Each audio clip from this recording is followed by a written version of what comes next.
this is probably the most common in terms of its prevalence in the population. 30 million Americans have severe hearing impairment, severe enough to require some kind of amplification. 2 million are profoundly deaf. Right? So we're talking about something that's very common. 1 in 1,000 babies is born deaf. Another 1 in 1,000 babies will lose their hearing before they develop speech. They get old enough to develop the language skills. A third, significantly, especially as our population is aging, a third of the population has some form of hearing impairment by the time they reach age 65. Half the population by the time they reach age 75. We probably have older relatives who have some kind of hearing loss, keep hearing the aides, keep saying, what, repeat yourself, you're mumbling, and we'll talk about that a little more later on. But, like I said, of everything that we've studied, this is probably the most common, although, of course, it's not we're not talking a life-threatening disorder here. So mostly what we're going to talk about today is genetic hearing loss, genetic form of hearing loss, but I want you to be aware of the fact that about half of hearing loss appears to have some kind of an acquired or environmental etiology. Okay, so a lot of those are due to some types of infections like CMV. CMV is cytomegalovirus, congenital cytomegalovirus infection, meningitis, rubella, rubella, especially maternal rubella. As a mother has rubella while pregnant, the baby and born deaf. Ototoxicity is toxic, taking drugs that are toxic to the sensitive tissues of the inner ear. And trauma to the ear, infections, that kind of stuff. So those are all environmental causes of hearing loss, loud noise exposure. But mostly today we're going to talk about genetic forms of hearing loss. And we tend to think of it in sort of two broad categories, genetic hearing loss. We think of syndromic hearing loss and non-syndromic hearing loss. Syndromic meaning hearing loss is just one clinical finding in a constellation of symptoms that a patient has. So there might be hearing loss in kidney disease, or hearing loss in heart disease, or hearing loss in blindness. Those are all forms of syndromic hearing loss. And there's actually 400 or more types of disorders, 400 more disorders that have hearing loss as one component of syndrome. That's probably about a third of genetic hearing loss is syndromic hearing loss. Non-syndromic hearing loss makes up the balance of it. 70-75% of hearing loss for deafness is actually non-syndromic, where the hearing loss is the only phenotype in the patient. Of that, about 25% maybe is autosomal dominant, and there are more than 50 loci that autosomal dominant loci that cause hearing loss. About probably 70% of non-syndromic hearing loss is autosomal recessive inheritance, and there's one big gene, small gene, but a big causative agent in autosomal recessive hearing loss, and we'll hear about more later on. And then there's a smattering of hearing loss that is X-linked or has mitochondrial inheritance pattern. Okay? So, we've got this genetics course, but we could teach this whole course. Every principle of genetics you could teach just studying hearing loss. It can be dominant, recessive, X-linked, mitochondrial, chromosomal. It can be congenital, meaning from birth, or have a postnatal onset. Come on later. Stable or progressive, you can have a certain level of hearing loss and it stays that way for the rest of your life, or it can progress. You can have perfectly normal hearing until you're 50, and then you gradually start to lose hearing. So, and progress to deafness. It can be conductive, sensorineural, or mixed. We'll talk about the difference between conductive and sensorineural hearing loss. And like I said, it can be an isolated entity in itself or part of a larger syndrome, of which the hearing loss might be the most serious manifestation, or the hearing loss might actually be a relatively minor manifestation, whereas other parts are more life-threatening. All right, so I just want to we're going to go over some basics of the ear and hearing and how we measure hearing, just so that when we get onto the more clinical aspects that Dr. Kenna is going to talk about, we'll all sort of be on the same page and everyone will understand the things we're talking about. All right, so here's the ear. Have you been through all this in anatomy and stuff yet? No. All right. Well, they'll probably correct everything I'll tell you. But anyway, all right. Here's your ear, your outer ear, the ear canal, the eardrum or the tympanic membrane, and so all of this here is the outer ear from this on. The middle ear is this compartment here, inside of the tympanic membrane, but before you get to the inner ear. The middle ear, so this is all air-filled. The middle ear is also air-filled. There's 3 little bones in here, smallest bones in your body, called the malleus, the stapes, and the incus. And they work to, so what happens when a sound stimulus, when a sound comes in through the ear canal, it hits the tympanic membrane, it starts it vibrating. That vibration from the sound waves is transmitted through these little bones, these hinged bones that butt up against the fluid-filled inner ears. And so this last one, the stapes, actually acts like almost like a plunger up against a membrane that covers the inner ear, vibrating in and out. It transmits that sound wave into the fluid-filled inner ear. So the sound wave gets mechanically transmitted into the inner ear. And we'll talk about the inner ear in a second. So whenever we talk about conductive hearing loss, we're talking about outer and middle ear defects, and usually structural defects. Something structural usually that blocks the flow of sound either through the outer ear to the middle ear, or the middle ear and into the inner ear. When we talk about defects in the inner ear, the sensory cells of the inner ear, is when we're talking about sensorineural hearing loss. This doesn't really, I'll show you another. So the whole inner ear we tend to think of as the vestibular system and the cochlea. The cochlea being the organ of hearing, the vestibular system being the organ of balance and motion, sensing balance and motion. And then all of this obviously is various cochlear nerves and vestibular nerves that attach to the brain so you can sense these signals. And I'll show you another view of this cochlea in a minute. All right, so this is just another view. Here, I just wanted to show this because it shows us a couple of things that the other view doesn't show. One is, one thing I wanted to point out is this middle ear is connected to the eustachian tube, which goes down to the back of the throat. So you know when you go up in an airplane and your ears start to feel full and then you swallow and it relieves the pressure, that's because this actually has an opening to the atmosphere through the back of the throat. And so this is all air-filled. The trouble is this can be a one-way street in that or a two-way street, in that this is frequently the root of infections, especially in little kids who get frequent ear infections, all those ear infections in the middle ear, and you can get fluid backed up in there from the throat and bacteria, and they get stuck up in there and starts causing an infection in the middle ear. So often with little kids who have small necks, small eustachian tubes, that's the source of their middle ear infection, also referred to as otitis media. You might hear that phrase. Another thing I wanted to point out in this particular slide is that this whole sensory system of the ear, the vestibular system and the cochlea, this is all bone around here. The whole thing is embedded in the temporal bone. There's a prominence, a small ridge in the temporal bone. The whole thing is completely embedded in the bone. And this is the hardest bone in the body. So the bottom line is this is a very inaccessible organ. You can't get to this. You can't look at it. There's no way to measure it other than physiological measurements. But you can't see it. You can't touch it. You can't biopsy it because it's completely embedded in bone. And so obviously that makes it one of the reasons it makes it difficult to study this organ. So this cochlea is what we're going to be concentrating on. This spiral. So the cochlea is sort of a spiral. You can think of it as a long tube or hose. It's coiled up. It's about 2.5 coils. The whole thing is about 1.5 inches long, about 3 centimeters long. And I'll show you a cross section of what it looks like. So this is a cross section, an EM of a cross section of a mouse cochlea. So if you think of this long tube or a hose, you cut a hose and you're looking down the length of it, this is what you see in the cochlea. So this is the actual sensory apparatus in the inner ear, in the cochlea. These are the sensory cells, which I'll show you in a minute. And you can sort of see them kind of going back into space, as if you're looking down a long tube and you have these rows of sensory cells. These are all sitting on a flexible membrane called a basilar membrane that holds up the whole sensory apparatus. The sensory apparatus is called the organ of Cordy. So there's a phrase that you'll come across every once in a while. The sensory portion of the inner ear is the organ of Cordy.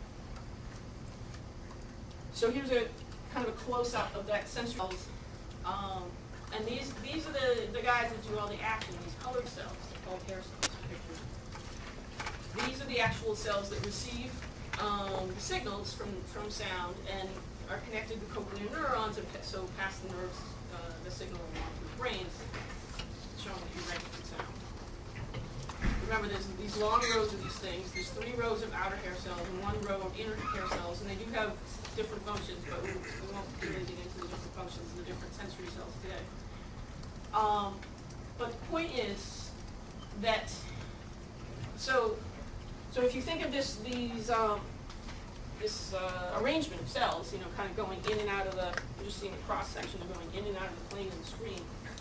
When a sound wave is propagated through the cochlea, through the fluid-filled cochlea. So this, actually, I meant to mention, this compartment here is filled with a fluid called the endolymph.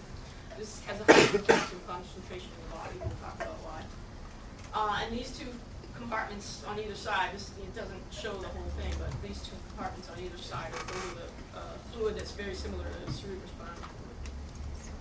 So when a sound wave comes passing down through the cochlea, it deflects the stereocilia at the top of these hair cells, and that causes a membrane depolarization that shoots off a signal to the brain, and you register it as hearing, as sound. So this is a close-up of the hair cell, or just the tips of the hair cells. So these are the stereocilia at the top, and so the base of the cell is down here. So this is just showing the very top of the cell. You can see that this has very unique structure. These stereocilia, so these aren't hairs, they're called hair cells, but they're not actually hairs. When these cells were first identified, they thought they were hairs on the top, and that's where the name comes from. But they're actually evaginations of the plasma membrane. So this is all plasma membrane bound, and they're all filled with actin. They're very stiff and rigid. You can see at the base they're much narrower than the tips.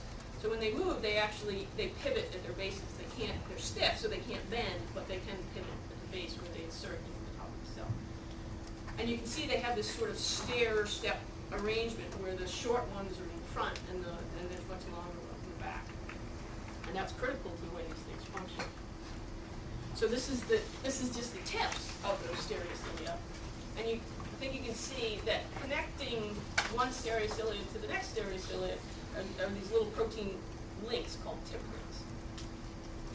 These tip links connect a low stereocilia to the next highest stereocilia, and they're actually critical in the function of these things. They're very unique structure that these cells to work. So here's the cross section of the stereocilia. You can see the tip link connecting from the top of this lower stereocilia up to the side of the next highest, and you can see the actin filaments just packing these stereocilia, making them very rigid.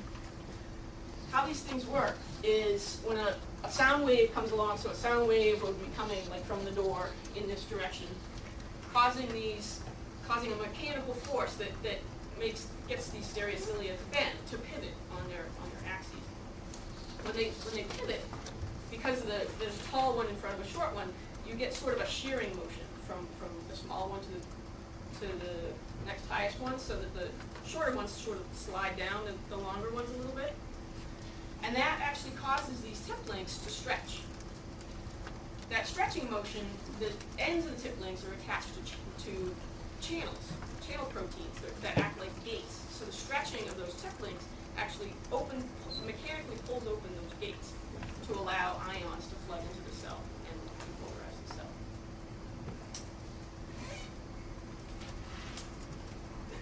So I mentioned before about the high potassium in the endolymph. When those gates open, the fluid that these cells are bathed in is incredibly high in potassium. It's higher potassium level here than anywhere else in the body other than like the terminal collecting ducts in the kidney, also very high potassium.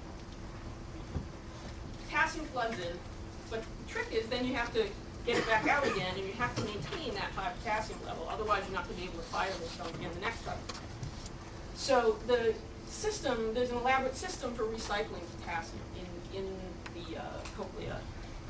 It gets pumped out of the base of the hair cells and gets recycled through channels called gap junctions, through the supporting cells and back up through this another structure in the side of the cochlea called the stria vascularis, and gets pumped back into the endolymph to maintain this high potassium level.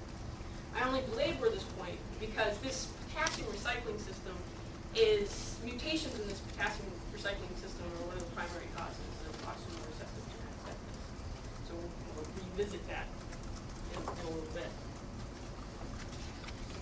All right, so that's sort of the basic mechanics of hearing. Now we'll go through sort of some of the basics of how we measure hearing, and just so that when we talk about the various aspects of this hearing loss, everyone will be on the same page in terms of what we're discussing. All right, so decibels. I know you've all heard of decibels. I don't know if you could define a decibel if you needed to. Basically, a decibel is Bell, named after Alexander Graham Bell, named after him. A decibel is 20 times the log of an observed sound pressure over a reference sound pressure. This you do not need to remember. The only point being that a 20-point increase in decibels is a 10-fold increase in sound pressure. So basically, the greatest sound that we can tolerate, a sound that's so loud that it's painful, is actually 10 million times stronger than the softest sound that we can do. So actually, our ears have an incredible range in terms of the level that we can hear. How we measure or how we monitor hearing is on an audiogram. So this is an audiogram, or a chart for an audiogram. We measure sound pressure in decibels on the y-axis. Usually the 0 is at the top, and the loud noise is 120, 130 decibels is loud. Sound frequency is across the top, measured in kilohertz, in hertz. So 250 hertz up to 8 kilohertz is a normal range for humans. So obviously other organisms can hear higher frequencies or lower frequencies than we can, but this is a human hearing range. So a normal, healthy, young adult person can hear, normal hearing is, if you can hear all of these frequencies up to about 20 decibels, so they can be up to 20 decibels high, you can hear it, considered to have normal hearing. If something has to be louder than 20 decibels for you to be able to hear it, then you've got a hearing loss at that particular frequency, sometimes at all frequencies. So if it has to be 40, a particular frequency has to be 40 decibels for you to be able to hear it, then you've got a mild hearing loss. If it has to be 80 decibels for you to be able to hear it, then you've got a severe hearing loss. If it's more than 90 decibels loud and you can't hear it, so if it's like a lawnmower running and you're standing right over it and you can't hear it, then you've got a profound hearing loss. So some of the things that we're going to talk about will actually, some will have mild or moderate hearing loss, sometimes profound hearing loss. So I don't know if this is going to work with the AV guide. I need to set up my sound thing that usually works pretty good. well, I tried it earlier and I couldn't get it to work. No.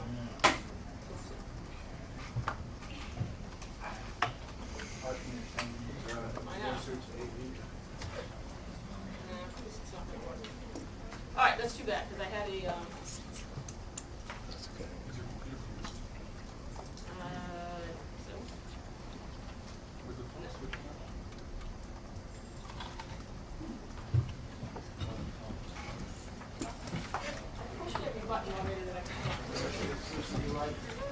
The very top one.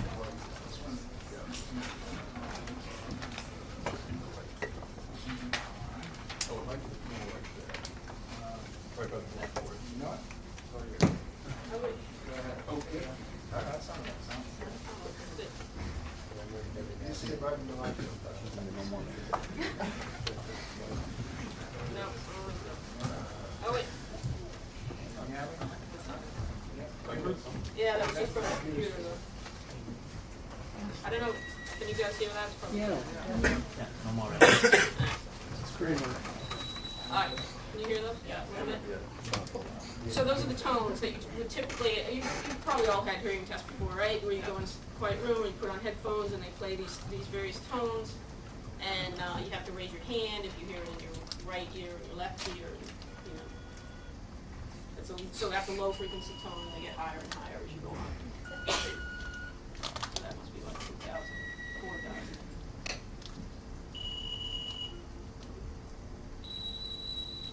And then, so some people can hear the low ones and not the high ones, and vice versa. And some can hear the low ones very well, but the high ones only when they're relatively loud. I don't know, this is probably only about 20 or 30 decibels here right now for the people in the back of the room, so if you can hear it, then you can hear it.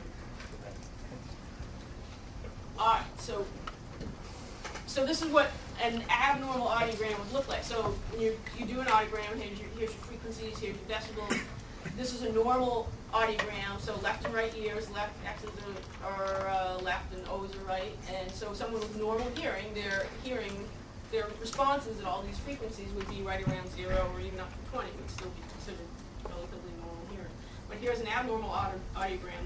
This is actually an example where someone has very normal hearing in high frequencies, but then drops down drastically. And this is typical of a noise-induced hearing loss, where someone who's exposed to a very loud noise repetitively, say at work or something, tends to lose hearing in that particular frequency. So how are you getting negative numbers? What's the reference? The reference is, if you get Dr. Kenna will be able to answer better than I, but as I understand it, yeah, go ahead. Well, the reference actually, it's an arbitrary 0, and actually the reference standards were generated on adults in Newton, Massachusetts. I don't know why Newton, but anyway, in the 50s. And so this was, the 0 was a number that a certain percentage of supposedly normal hearing adults could hear. So actually, we see patients all the time who hear better than that. And it doesn't mean that you are some kind of alien from Venus or Mars. It just means that you hear better than the reference standard. And there's actually, when I get to this, there's actually a group of patients who have abnormalities in their inner ear structures where they actually have mixed hearing losses. And one of the harbingers audiometrically of those patients is they have better than 0 bone conduction. And it's a mechanical phenomenon in the inner ear. So, but if you hear between 0 and 20, we consider that you hear within the normal range, although since those are decibels, logarithmic scale, 0 is a lot different than 20. Does the reference change from, it changes on frequency? No, it's the numbers up there, 125 to 8K, are what we think of as the normal hearing range of humans. Now, the key to that is that people actually have hearing, in some cases, out to about 20,000 hertz. But it drops off rapidly after about 10 to 12K, and we don't routinely measure the hearing above 8,000 hertz. In fact, you can't even get the patient to raise their hand unless they're fairly old, up in the back of about 6 or 7 years. They don't really understand what they're listening to. And so that's what is considered. So it's theoretically 0 in terms of the reference range all the way up to 20K. But the truth is most people don't hear normally at 0 and 20K. Dogs do, we don't. So. And that noise notch is 4,000 hertz. That's a noise notch. As Ann said, you can get that from noise exposure, but the biggest cause we see currently are iPods. I have to say that I'm not. Which is noise exposure. Which is considered noise trauma or ear trauma.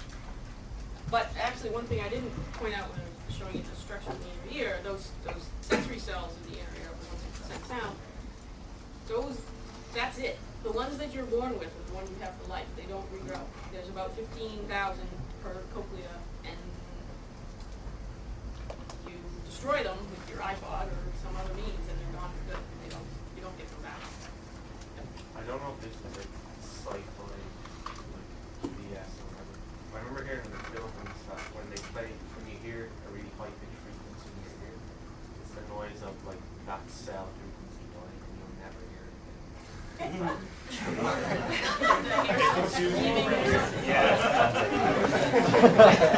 I don't think that's true. It's in children of men. Well, there is, people are going to get very far afield here, but there is, for example, if you go, I'm old, so say, I spend a lot of time listening to Rolling Stones and Embrace the Dead stuff, and if you come out of a concert, you don't hear as well. This has actually been studied in a somewhat more scientific fashion than just going to concerts, where you have a temporary threshold shift. And in fact, you hear worse when you come out of a concert than you do 3 days later. But if you continue to do that on an ongoing basis, what starts off as a temporary threshold shift becomes a permanent loss, as Ann said. And people generate tinnitus. They hear the sound in their head. That is a sort of high-pitched sound. You may hear it in the complete absence of external sound. And in some cases, there's a relationship between the pitch of that sound and the cells that are dying in the cochlea. And the cochlea, if you unroll it, it's topic. So not only are the cells that you start with the ones that you have forever, or at least probably, in most cases, but also it's tonotopic so that the frequencies are high frequencies at the base turn of the cochlea and there are low frequencies at the opposite turn of the cochlea. So if you unroll it, they're bass at one end, they're high frequency at one end, and low frequency at the other end. So you tend to lose them preferentially, not all at once, generally. Sorry. That's right. I mean, one thing, big cause of loss of hair cells and loss of hearing is age. As I mentioned, we probably all are destined for some form of hearing loss as we get older. So this is plotting hearing loss in individuals of various ages, 30 years, 40 years, 60 years. Average hearing, this is just down to 40 decibels, so we're not talking deafness here, we're just talking hearing loss. But the one thing I want to point out here specifically is the slope of this curve. This tends to be a high frequency hearing loss as we age. So those first cells, the ones that sense the high frequency are the ones that you lose. So I don't know because if this will be loud enough for you to hear, but the reason this is a problem, so we're not talking deafness here, but what we're talking about is more of a communication problem. So here in this ballpark, the 40 to 60 decibel range in these various frequencies, you can see we've got these letters here. I don't know if you can make them all out. But these are the phonemes, the sounds that you hear of these different frequencies, and they're all in this range. So low frequency sounds, low frequency letters are like B's and D's, the B and the letters, sounds that you kind of feel in the back of your throat when you say them. As opposed to high frequency sounds like sh and ch and those more front of the mouth sounds or high frequency sounds. So somebody with a high frequency hearing loss will be able to hear the low frequency sounds just fine, but won't be able to hear the high frequency sounds. So when they're listening to speech, so this person would be able to hear these tones but not be able to hear these tones because their hearing threshold is lower than this. So I don't know if you'll be able to hear this, but I've got the demo of what it sounds like to have a high frequency hearing loss. And so this person's going to say five words.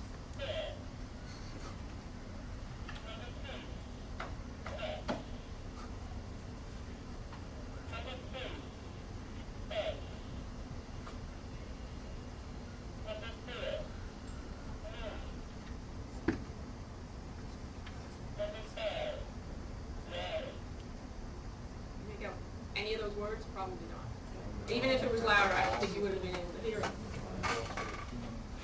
Yeah, if you can. Yeah, I've tried that, but it doesn't. How does that work out in Dutch?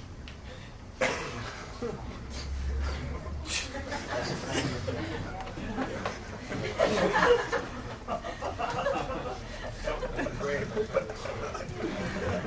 Does that mean if you could take the sound and all the shift, like if you had a hearing aid that shifted the high frequency down to a low, like you could just shift everything? In theory, but I mean that's not how. Then it wouldn't. An S wouldn't sound like an S if it were. It wouldn't sound the same if it were. It would sound like a. Could you reprogram it, right? Well, there actually is a hearing aid called a frequency transposition hearing aid. That's exactly what it does. Is it tries to take the sound that you hear in one frequency and move it into where you think you can hear it better. And it kind of works, but there's so much distortion in the sound that you can hear here that you may get sound detection. You may know that someone's talking, but you may not necessarily know what they're saying. So that's part of the frustration. So with the hearing aid, generally you can make things louder, but you can't always make them. Sometimes you can, but sometimes you can't. So it's a good idea. Number 1. Here. Number 2. F. Number 3. N. Number 4. U. Number 5. Y. It just now imagine trying to listen to a whole conversation like that. All right, so this is actually what those what she was saying. Whoops.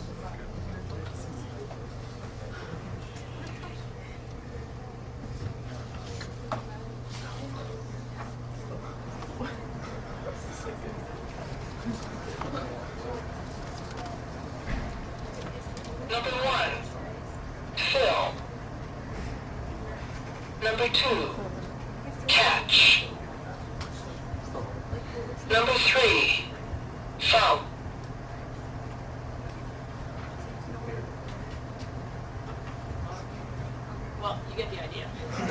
obviously a lot easier to hear when you can hear all those sounds, those phonemes, like the THs and thumbs. You know, it just, you lose it. So it's like trying to read a book when you read only like half the language. All right, so we're going to go quickly before I let Dr. Kenna take over. We'll go through some of the things, obstacles you have to studying genetic deafness. I told you about the cochlea being embedded in the temporal bone, so it's actually very difficult to get at. And often, if you get any pathology, it's not till someone's died and they're 80 years old, and there's been a lifetime of degradation in those tissues anyway. But obviously, when studying genetic deafness, our biggest problem is genetic heterogeneity, the number of genes that are involved that cause genetic deafness. So this is, I won't go through this, but you guys go through it when you get a chance. There's two deaf families, they're deaf by deaf matings, and sometimes all the children are deaf, and sometimes some of the children are deaf, and sometimes none of the children are deaf, even though both the parents are deaf or both the parents are hearing. And so these are the kind of pedigrees that we have to work with and trying to remember your linkage mapping, and if you try and mix families that don't have the same kind of genetic causative whatever disorder you're mapping, it doesn't work. It's impossible to just end up with a mess. So the deaf by deaf mating, remember we talked about a little bit about assortative mating. Another relatively common disorder where you tend to have assortative mating is achondroplasia. Deafness is another one of those disorders, only because of fancy word is linguistic homogamy. So people who speak the same language tend to marry each other, and if you only sign, you are more likely to marry another deaf person who also signs. Or if you're the child of deaf parents, even though you're hearing, you know how to sign, you're more likely to marry into a deaf family. So how many genes are we talking about here that we need to worry about? So this is how many genes, over 100 genes, loci have been mapped so far that cause non-syndromic deafness. So we're not even talking about the 400 syndromic forms. I last updated this in August, so it could be that it's already out of date. So the ones in red are the ones where the gene has actually been already been identified. The ones in black are the locus has been identified by linkage analysis, but we haven't actually identified the gene yet. And if you look at this, there's more blacks than reds here. So there's still a lot of genes that are yet to be identified. Even though we know there's a deafness gene right there, we haven't been able to get at it. DFNAs are autosomal dominant hearing loss. DFNBs are the autosomal recessives. DFNs are X-linked. There's one theoretically Y-linked disorder. And there's, actually, I'll give you the website for that kind of keeps track of all these loci and all the genes there. So autosomal recessive deafness tends to be prelingual, meaning from birth or before speech is acquired. Stable, meaning it doesn't get worse, and affects all frequencies. Autosomal dominant can be more variable in its presentation in that it can be postlingual and progressive and only affect a subset of frequencies. Not always, but that's the way they tend to be. So I'll take 2 minutes to talk about a couple of ways we identify these genes, because these are obviously techniques that are applicable to any genetic disease that you study. One of the things we've talked about linkage mapping, and if you had a pedigree like this, linkage mapping would not be too much of a problem. This is one of the first deafness genes that was cloned, is called BF1. This is a family that lived on this island off the coast of Ecuador, Costa Rica or somewhere. Now remember this, because of deaf by deaf mating and all these genetic variations in hearing loss, you tend to need to look at isolated populations to be able to know that the hearing loss in this family is all caused for the same reason. Because if you have deaf families marrying other deaf families and they're deaf for different reasons, and they can start mixing up your genes. So if you're doing mapping, you have to look at isolated populations to find deaf families. So this is like 8 generations of autosomal dominant deafness that were found in this particular family, going back to like this Spanish explorer from the 1700s who first colonized in this area. So that's a dominant pedigree. Here's a recessive pedigree. Question. No. We just haven't, I saw the way children produce from the male and the female. One in the middle?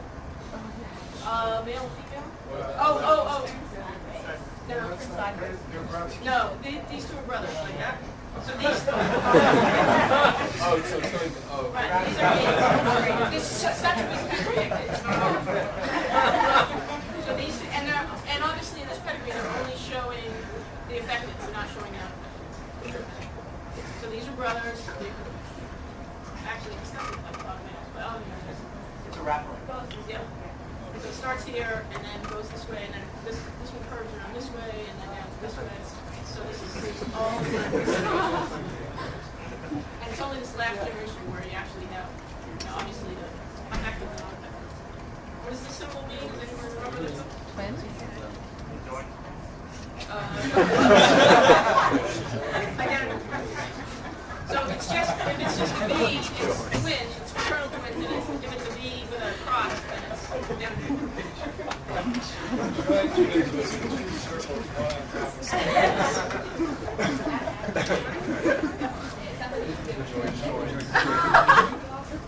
I tend to use deafness and hearing loss kind of interchangeably. Deafness, I mean, technically is, found hearing loss, where sometimes it's interchangeable.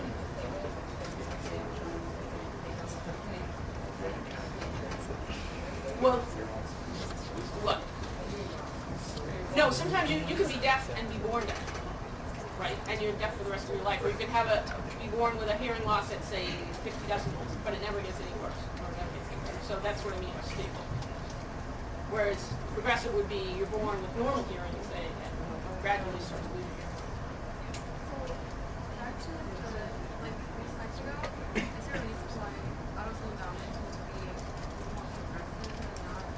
This is Well, a great test. Do think I about have a it. hearing loss? Did everyone else hear you?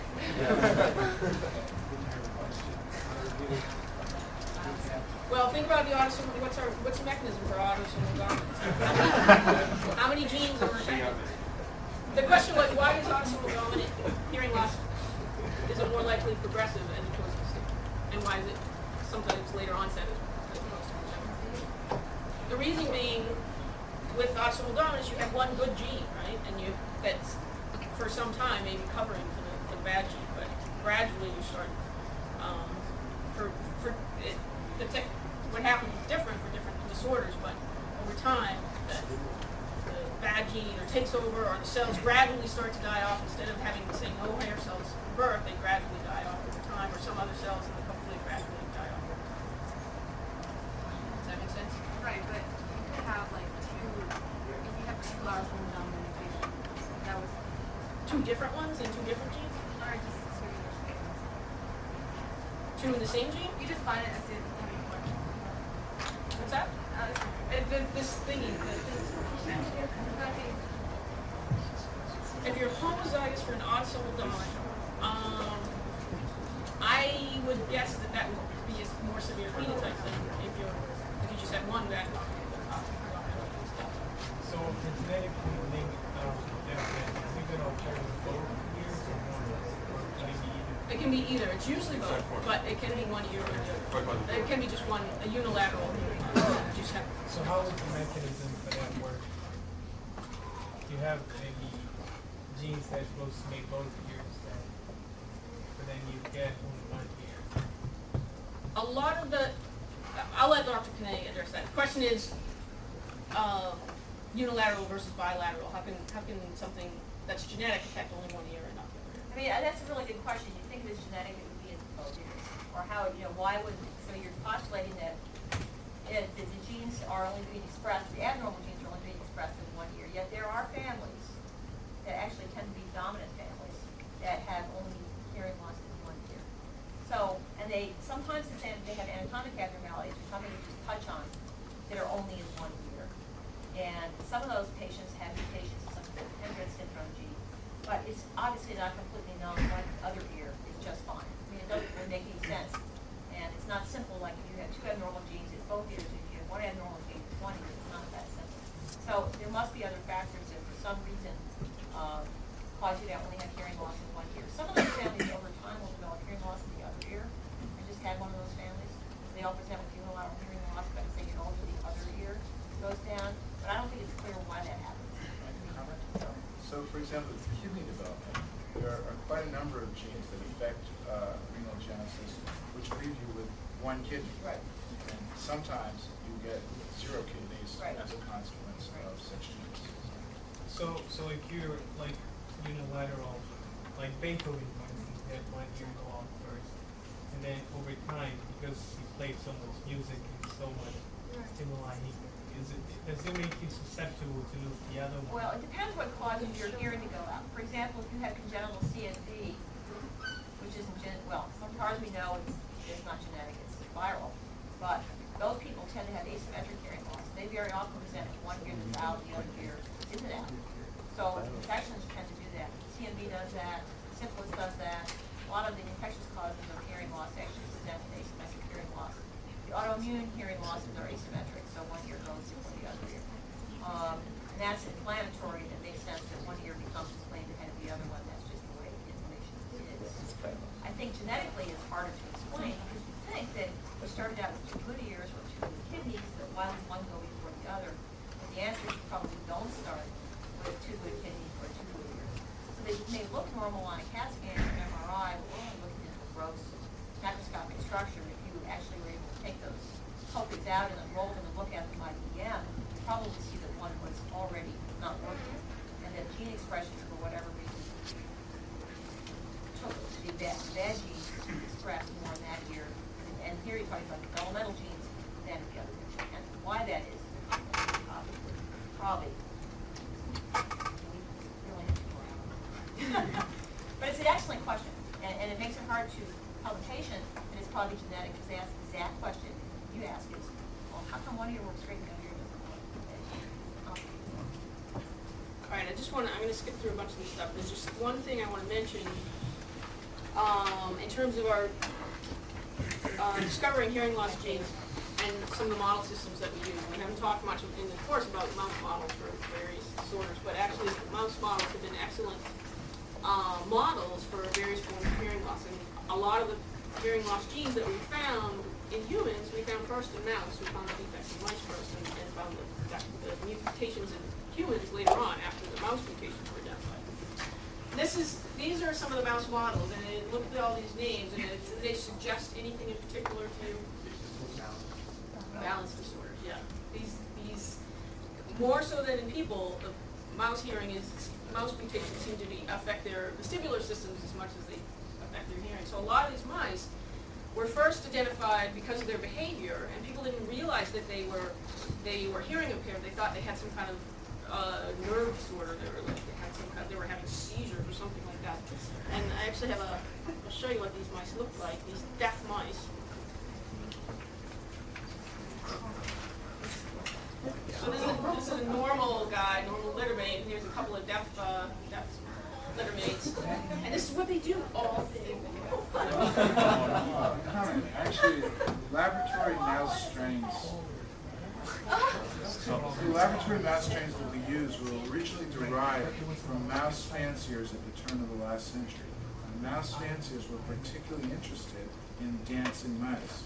So in fact, the very strains that we have today derive from the interest in having these kinds of behaviors. All right, so I'm going to let Dr. Kenna finish up this, because otherwise we're never going to have time. But this is just showing human and mouse homology maps. And so these are human chromosomes, these are mouse chromosomes. If you basically break down the homology of the mouse chromosomes and superimpose them onto the human chromosomes, they come into very discrete regions. So it's actually, once you map a mutation on a mouse, it's relatively easy to go back and find the same thing on humans.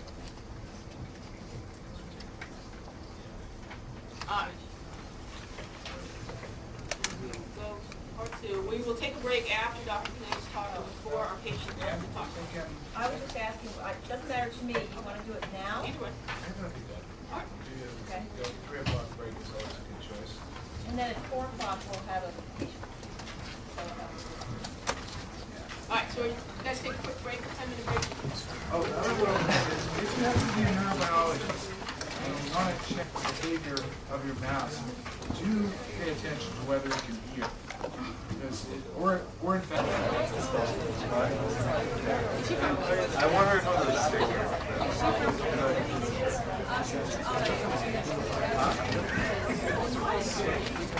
So,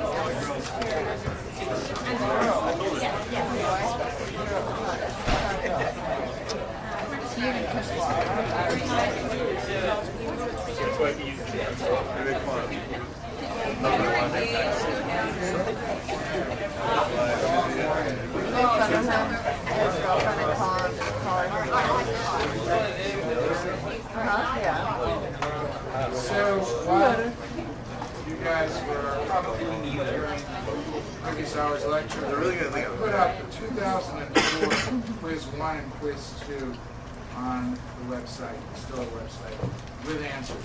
So the answers are right there for you. There is one topic covered in those two quizzes we didn't cover yet, which is genetic imprinting, so the Prader-Willi syndrome, Angelman question, you don't have to worry about. The rest probably sort of cover stuff that we covered. So will that do it for you, or would you like more than one practice quiz? More than one. Well, Nick will tell you how much good the practice quizzes do you, right? 2004 would be good for you. You really need it, put another one on. But I think you'll get it. You can do this. You're sitting here learning all this stuff. You know it. That's what we're here to prove to you.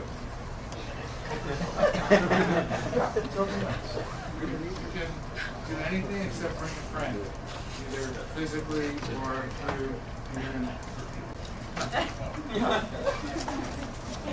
On your computer at the time the exam starts, like notes of various lectures, you can go to it. But you can't oh, I have this expert friend geneticist in San Francisco standing by. Stan, what is the answer to question 3? I don't think so. Are we good? What? I made notes, like in Word and those. If you made notes in any language, including it's all fine. So our computers, so we can't bring our laptops? Yes. You may bring them, but you cannot have, not with internet access. I mean, not to get online, just if you've taken notes onto your computer, you may use them. If you download the papers on your computer, you may use them. But you know what? Download the speed, I guess. I don't know how big it is. Yeah. Yeah. Yeah, I thought about that. How big would that be? It's going to be ridiculous. Yeah. You don't need a graphic adjuster. You might want to bring it just to there and then you use wherever you see. It won't get more. I don't know, but I think it's all right. To justify it.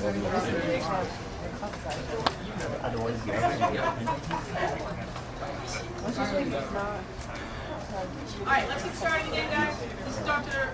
Margaret Kenna from Children's Hospital. We're going to continue on with hearing loss, and then don't go anywhere. We're going to have a patient come in, and this patient first come in to talk to you about his. Thank you. I'm a pediatric ear, nose, and throat doctor in children's, and I have a practice that consists almost entirely of deaf and hard of hearing children. I'd like to mention that one of my patients and his family was nice enough to come and talk to us today, and Mr. Borhegyi's dad is sitting over there. He actually came to a lecture that I gave when his son was 3 months old, which didn't dissuade him from going on and doing what he did that I'll tell you about, and now he's 6.5 years old, not Mr. Borhegyi. And then we'll be here about 4 o'clock, so I will go forward and then we'll hopefully be done by about 4. When Ann and I planned this lecture, she had a bunch of things and she gave me a bunch of things, so I have a huge amount of stuff to talk about. We have some slides, slides for all of it, but I may not get to all of it, so I apologize in advance. But basically, as Ann told you, the incidence of congenital hearing loss is 1 to 2 per 1,000 live births, and that's well babies in the nursery who look well. So until there were newborn hearing screening programs, we actually did not identify those children, even the deaf children, until they were 2.5 or 3 years old. There was a question about the term deaf, and I think it gets used in a lot of different ways. Audiologically, it means a severe to profound hearing loss, so in the 80 to 90 decibel range, going towards the bottom of that graph. So if we say a child is deaf, what we mean is that they have a profound hearing loss in both ears, and that you would expect them to have significant difficulty in developing spoken language without some kind of intervention. Capital D deaf, deaf with a capital D, refers to the deaf culture, and I'm going to talk about that at the very end of the lecture. But that's, as I say, related, but obviously very different term when you use that with a capital D. Finally, we talk about deafness genes, but what those are genes that cause hearing loss, and some of which may be in the profound range. So we use the term really very loosely, but it doesn't necessarily imply that the patient is clinically deaf. They may just be hearing. So I wanted to kind of put that out there. Obviously, 33 babies are born every day with significant hearing loss to be what I would consider a couple of implant candidates for the profound range. And that works out to about 12,000 babies per year, which doesn't sound like a lot until you start to take care of them. And this is the most common congenital sensory impairment in the world. And these numbers hold up no matter what country you come from or where you will be moving to after this. Now, what do? We actually can now diagnose most of these babies with a hearing loss at the time or very shortly after birth. The law in Massachusetts passed in July 1998. I'd like to say we were the first state, but we were way behind. The first state was Rhode Island, followed by states that are not necessarily known to be first for things like Mississippi. And then I used to live in Arkansas, so I can say that. But now every state in the country has a newborn hearing screening program, either legislatively mandated or not. So at every place, if you move to someplace else and have a baby in another state, that very likely that baby will be screened. And in many countries, and in most of Western Europe now, babies are screened at or shortly after birth. Now the problem with screening, the good news is we find these kids, but the other news is it's not 100% perfect, like most things. So of all the babies who do not pass their newborn hearing screen, depending on the type of modality you use to screen them, you're going to have a fairly high false positive rate. So this stands for automated auditory brainstem response, which is one of the two methods that we're allowed to use in the state of Massachusetts, and this stands for otoacoustic emission. And I think as time goes on, you're about to learn more about the physiologic measures of hearing. But basically, ABR looks at the eighth nerve, at the action potential generated by the eighth nerve, and otoacoustic emissions looks at sounds produced by the outer hair cells.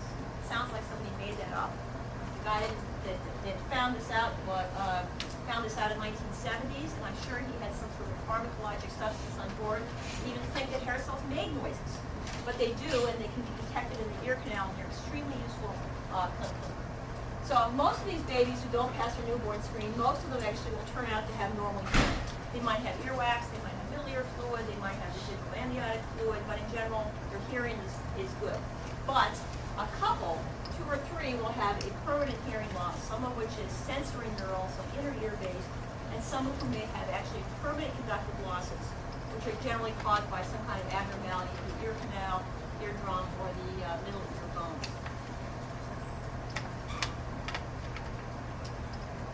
Just to give you some idea of how common some of the other things that are screened for are, these are several of the metabolic screens. There are now about 30 metabolic screens if you're born in Massachusetts you can participate in.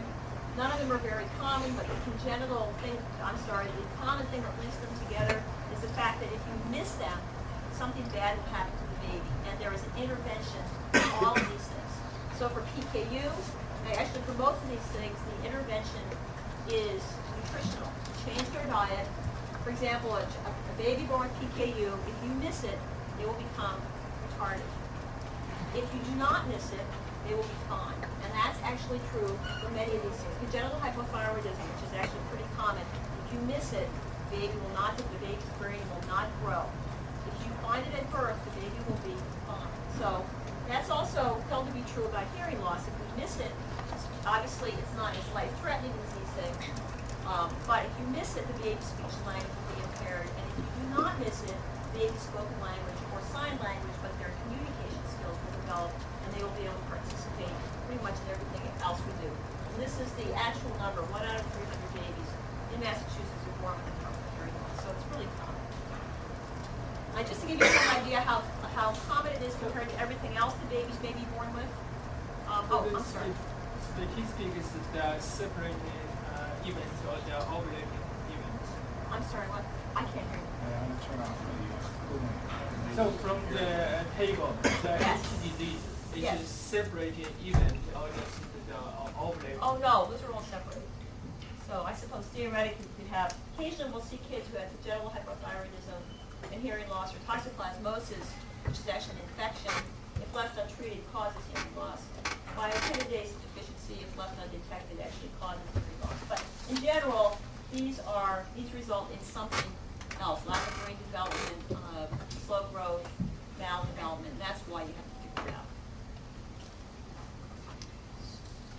Just to give you some idea, these are some other relatively common congenital things that we see all the time. This is hearing loss. This is cleft lip and or cleft palate, kids with Down syndrome, which is now about 1 in 800. Limb deformity, spina bifida, which is obviously weighed down with provision of vitamin B12, prenatally sickle cell, and PKU. So these things are important. Some of them are obvious. Some of them are not obvious at birth, but this is really common. Now, so what's happened is there's now a whole program, federally mandated program called the Early Hearing Detection and Intervention Programs, EDDI programs. And they are at the federal level with a piece in every state. And the reason that we have them is that there was an NIH consensus conference in 1993 that suggested that kids had their hearing tested at birth because we were missing them. There was something called the high risk register where babies who had certain things going on at birth were tested for hearing, but otherwise they weren't tested. And it turns out that most of the babies who had congenital hearing loss were normal babies, so we were missing them. This was followed up by an American Academy of Pediatric task force that said basically the same thing. And then this is the Joint Commission on Infant Hearing. The most recent statement came out last week. But the statement before this one, 2000, actually was the one that set down the guidelines for the EDDI programs. And the goals of the Universal Newborn Hearing Screening Program now at the federal level and also at the state level are screening by 1 month. This is for a well baby, term well baby. Audiologic definitive diagnosis of the hearing loss, yes, no, and what kind of hearing loss they have, 3 months. And then early intervention, that means hearing aids, speech and language therapy, sign language, whatever you think the child needs at that point by 6 months. Now, if the baby is a very early premature infant and is very ill, obviously you have to get them well to test their hearing. And you don't have to, but obviously that's not a priority. So these things don't apply necessarily to very ill newborns. But once you get them better, you like to try to catch them back up again. And they are a subgroup of kids who tend to have hearing loss. So we try to keep up. As I mentioned, 15 states screen more than 98%, but most states now screen more than 95%. And even though there are several states that don't have a law, the truth is public health policy mandates that these guys get screened. So the last state in the country to come on board was California. And because it's California, everything's a little different there, but they're now above 90%. So that was the last big state to really come on board. So does it really matter to identify these kids? I mean, a lot of people say, well, you know, you figure out when you're 2 or 3 and you have plenty of time and you're neat, it's no big deal, blah, blah, blah. Well, Boys Town, which is a big research center in Omaha, Nebraska, has been studying hearing loss for decades. And it's one of the really world-class places that does clinical research and basic science research. And they looked at kids who, their speech and language, if they're identified before 6 months versus after 6 months, and then how well their language was. And the kids who were identified less than 6 months of age, these are well children, had much better spoken language development than kids who were not identified. And this is even true for the mild or moderate losses. And so it even matters if the child has quite a lot of hearing. There's a lot of other data since this time that really says the same thing. And so based on this information, kids are identified early.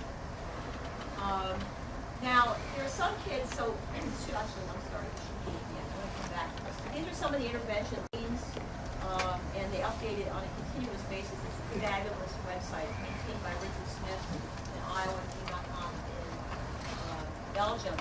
And this talks a lot about connection mutations. We're going to talk about that. You can also find all these by typing hearing loss into Google and they don't pop up. But just in case you want to know.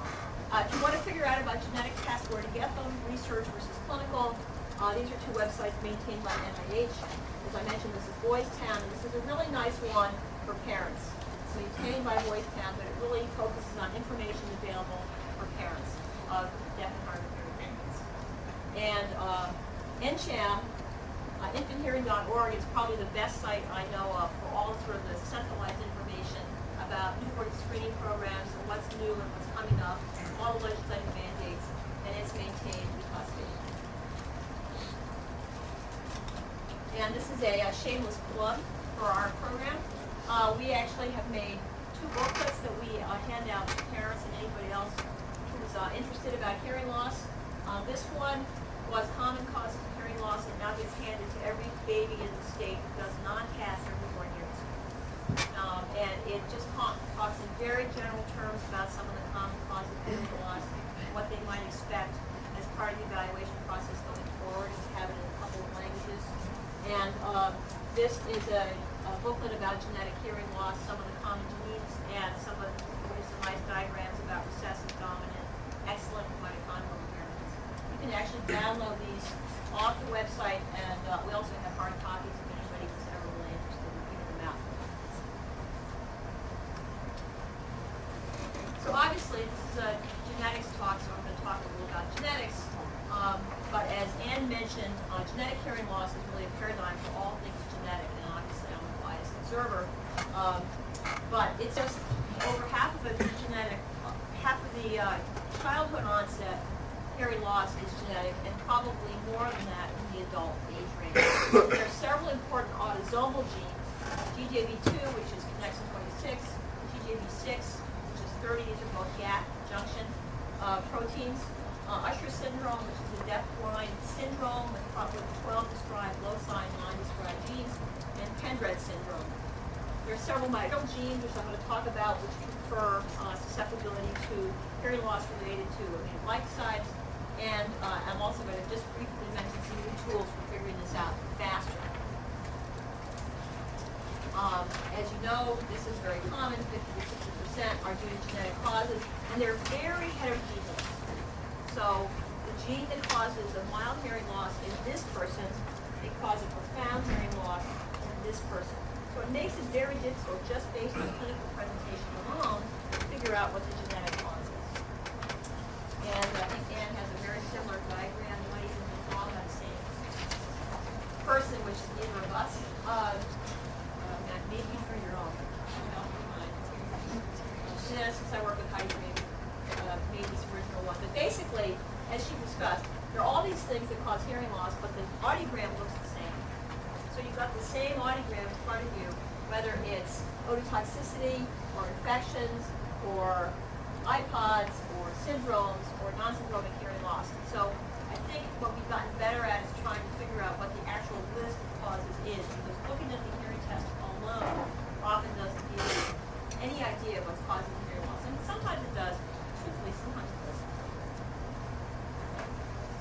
So the era of genetic hearing loss diagnosis started, I think, in 1993, when one of the mitochondrial mutations that actually confers susceptibility to aminoglycoside ototoxicity was discovered. So that's not that long ago.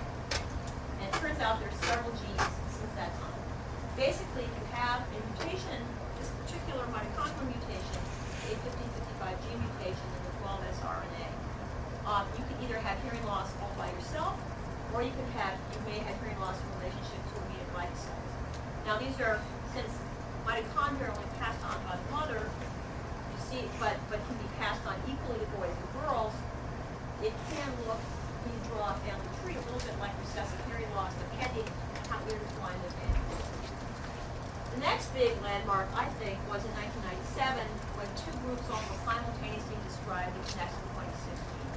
And as Ann mentioned, it's a short gene, and it was initially identified as a large Middle Eastern kindred that actually had skin disease, and they were studying the skin disease.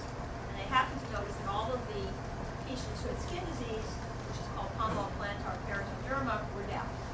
And they looked harder at these families, and they found out that these patients all had a couple of mutations in the connexin 26 gene. As it turns out, they looked at the dominant form initially, but it's actually mainly a recessive gene. And the recessive patients tend to have nothing else going on except hearing loss. And it's the first deafness gene. So DFN for deafness, B recessive, first gene. DFNB1. And then the next big thing that happened was that the presence of large vestibular aqueducts, which is an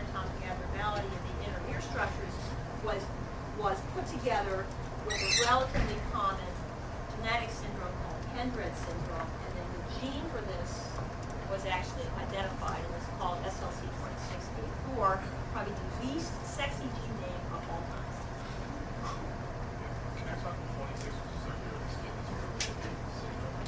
Well, so the connection, I'm going to talk a little bit about connection 26, but it's one of the actually heterogeneous natures of these genes. It turns out in connection 26 there are about 100 described pathogenic mutations. About 90 of them are recessive. But there's a handful that are dominant, and the dominant ones tend to be syndromic. So the skin disease, as I mentioned, is called palmoplantar keratoderma, because I've actually never seen the skin disease. But you get scaly hands and feet, and sometimes actually they get scaly in other parts of your body. And that's dominant, but it turns out not to be very common. The recessive causes, however, are very common, and 1 in 30 Caucasians is carrying one abnormal copy of the next 26 gene. So it's very common. It's very common in Caucasian populations, very common in Asian populations. And by Asian, I mean China, Japan, India, I mean basically the continent of Asia. It seems to be either less common or less well described in African populations, but it may just be an African plus. So as we were talking about, a lot of the genes are very genetically heterogeneous, so it's really hard to figure it out. So you may have many mutations that cause a single phenotype. So for example, several of the mitochondrial mutations lead to susceptibility to aminoglycoside ototoxicity, but they also may just cause non-syndromic hearing loss without the aminoglycosides being given. Mutations in the same gene can cause both syndromic and non-syndromic hearing loss, and the primary example of that is the SLC26A4 or the Pendred syndrome gene, where you have syndromic and non-syndromic hearing loss. And then there may be a lot of phenotypic heterogeneity, and actually, just as you asked, the next 26, they may have normal to profound hearing loss, and there are dominant and syndromic forms, all mutations in the same gene. Some of them are the same mutations. So again, it makes it a little bit hard to figure out. Every time I make this slide, the numbers go up. As you mentioned, you made your slide in August, it's already out of date. But there are this many non-syndromic loci, which are dominant, recessive, X-linked, mitochondrial. There are 2 modifier genes, 1 Y gene. I can't imagine why sticking up at very expensive real estate, but anyway. And there are hundreds of syndromic loci, as Ann mentioned, of which hearing loss is a part. Can you elaborate on how one gene can be associated with syndromic and non-syndromic?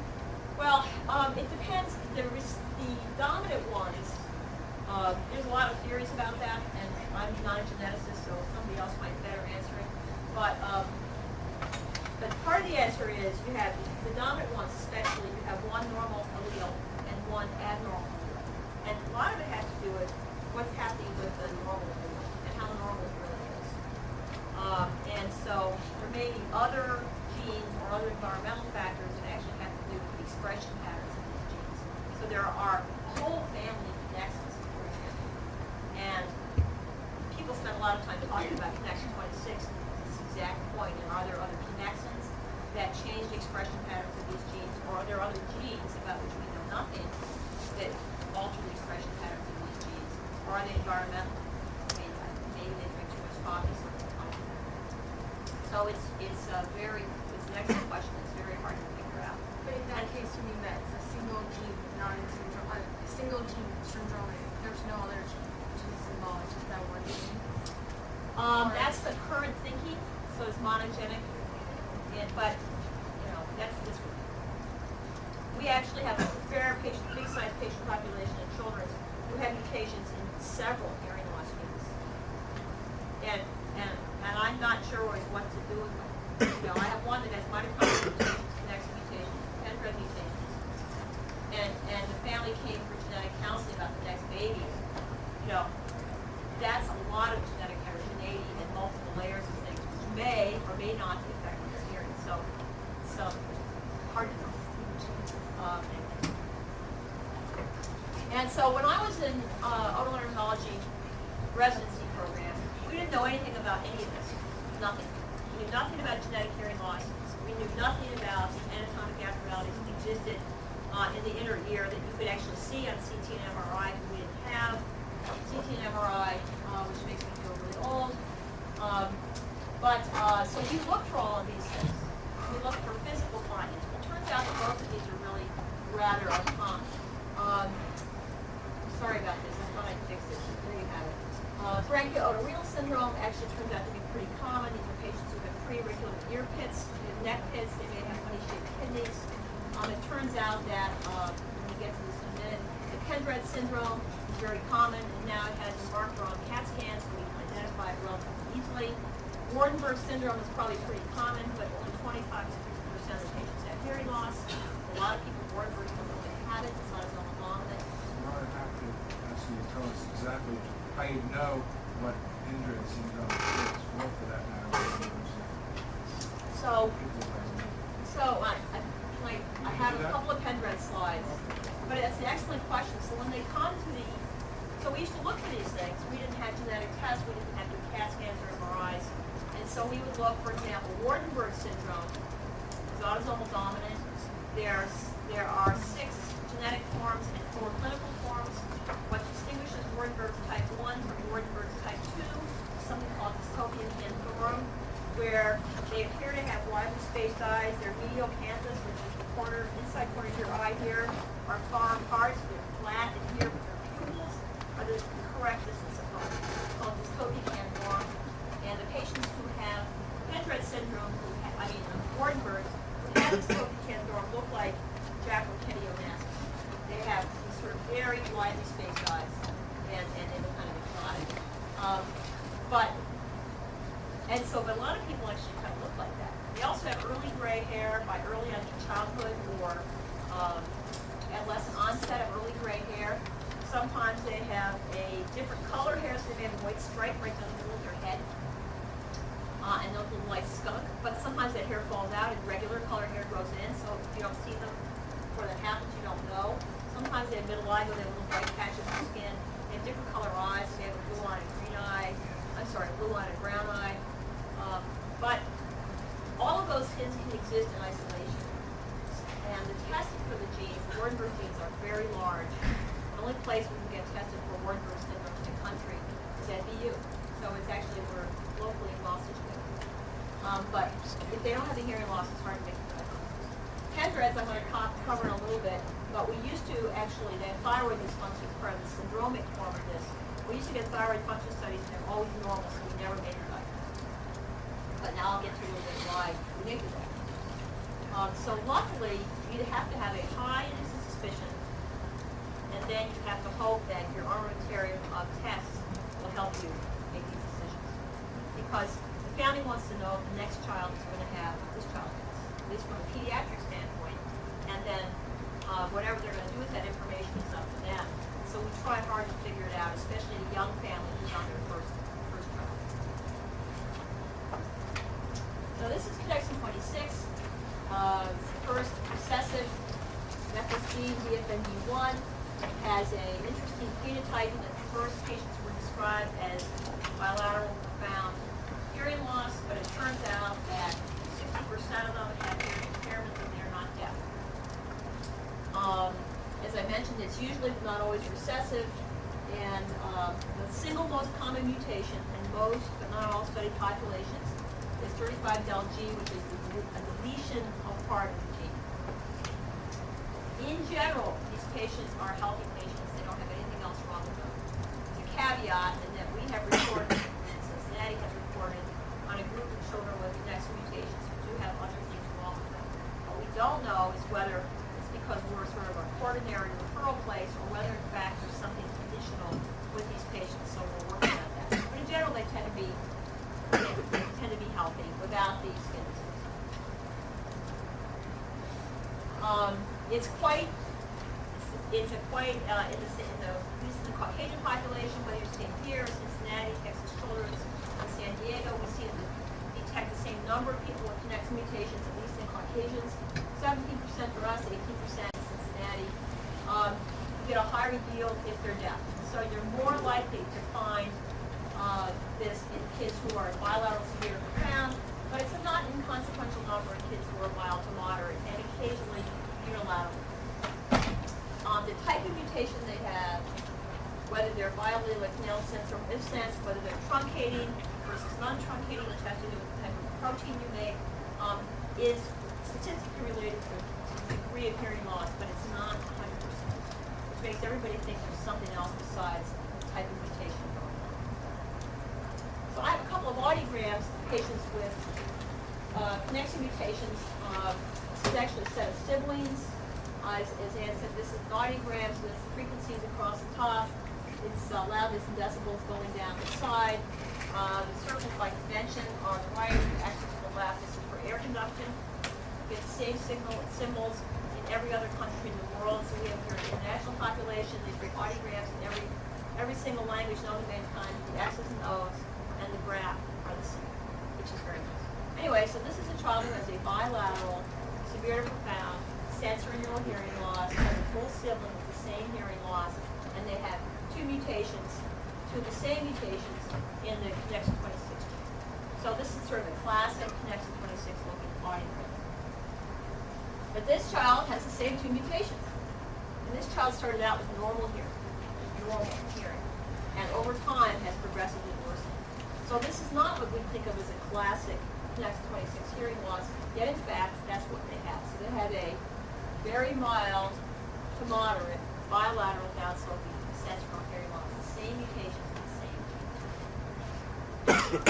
This is a child who has two mutations that are known to be associated with a less severe phenotype, M34T, and so they have this really funky looking audiogram. So what I meant by looking at the hearing test doesn't tell you what they have. This is an excellent example of that. So what else is genetic and common? Well, connexin 30, which is a gene in the same family, it's geographically right next to connexin 26. In some populations, mutations, two big deletions in this gene are very common. They're reported in the Israeli population, and in the Spanish population is very uncommon in the United States. I think we have found, looking hard, 3 patients in all the years we've been studying. But in some populations, it's more common in connexin 26. In addition, if there's one mutation in connexin 26 and one mutation in connexin 30, that patient will be deaf. So they act like recessive mutations, except that they are in different genes. So this is where the model of thinking that if you have one mutation in one gene, something else might be going on in a related gene to result in that loss. Pendred syndrome, as I mentioned, is very common. It's recessive. It's associated with something called a large anterior aqueduct, and I can picture it in a minute. And it comes in both a syndromic and a non-syndromic form. The syndromic form classically is described as deaf with a goiter, which is a big thyroid. Now we know the patients are not all deaf. In fact, many of them are not deaf. They have hearing loss, but they're not deaf. They have a sort of characteristic audiologic phenotype where they have a mixed hearing loss. They have enlargement of the anterior aqueduct. And if you get regular thyroid function tests on them, they have normal thyroid function. If you get something called the chloride washout test, which is a radioactive test looking at thyroid function, you find out they cannot organify iodine. And that's their defect, and that's why their thyroid gets big. It's kind of working overtime. You almost never see goiter in the United States because there's so much iodine in everybody's food. So the thyroid never has to work very hard. The third thing that we're going to talk about a little bit is Usher syndrome, which is the deaf-blind syndrome that until very recently was thought to be rare. Now we have some genetic testing for it. It turns out, unfortunately, it's not rare. Probably. 30.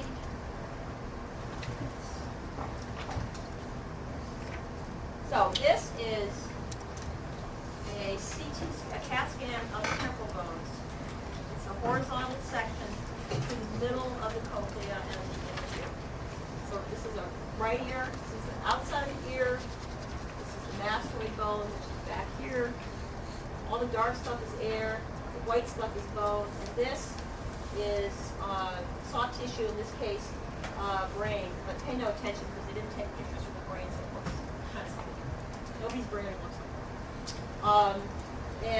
This is the internal auditory canal. So the hearing nerve, the eighth nerve, will come out of the brainstem, come through here, and go eventually to the cochlea. what I want, which is right here.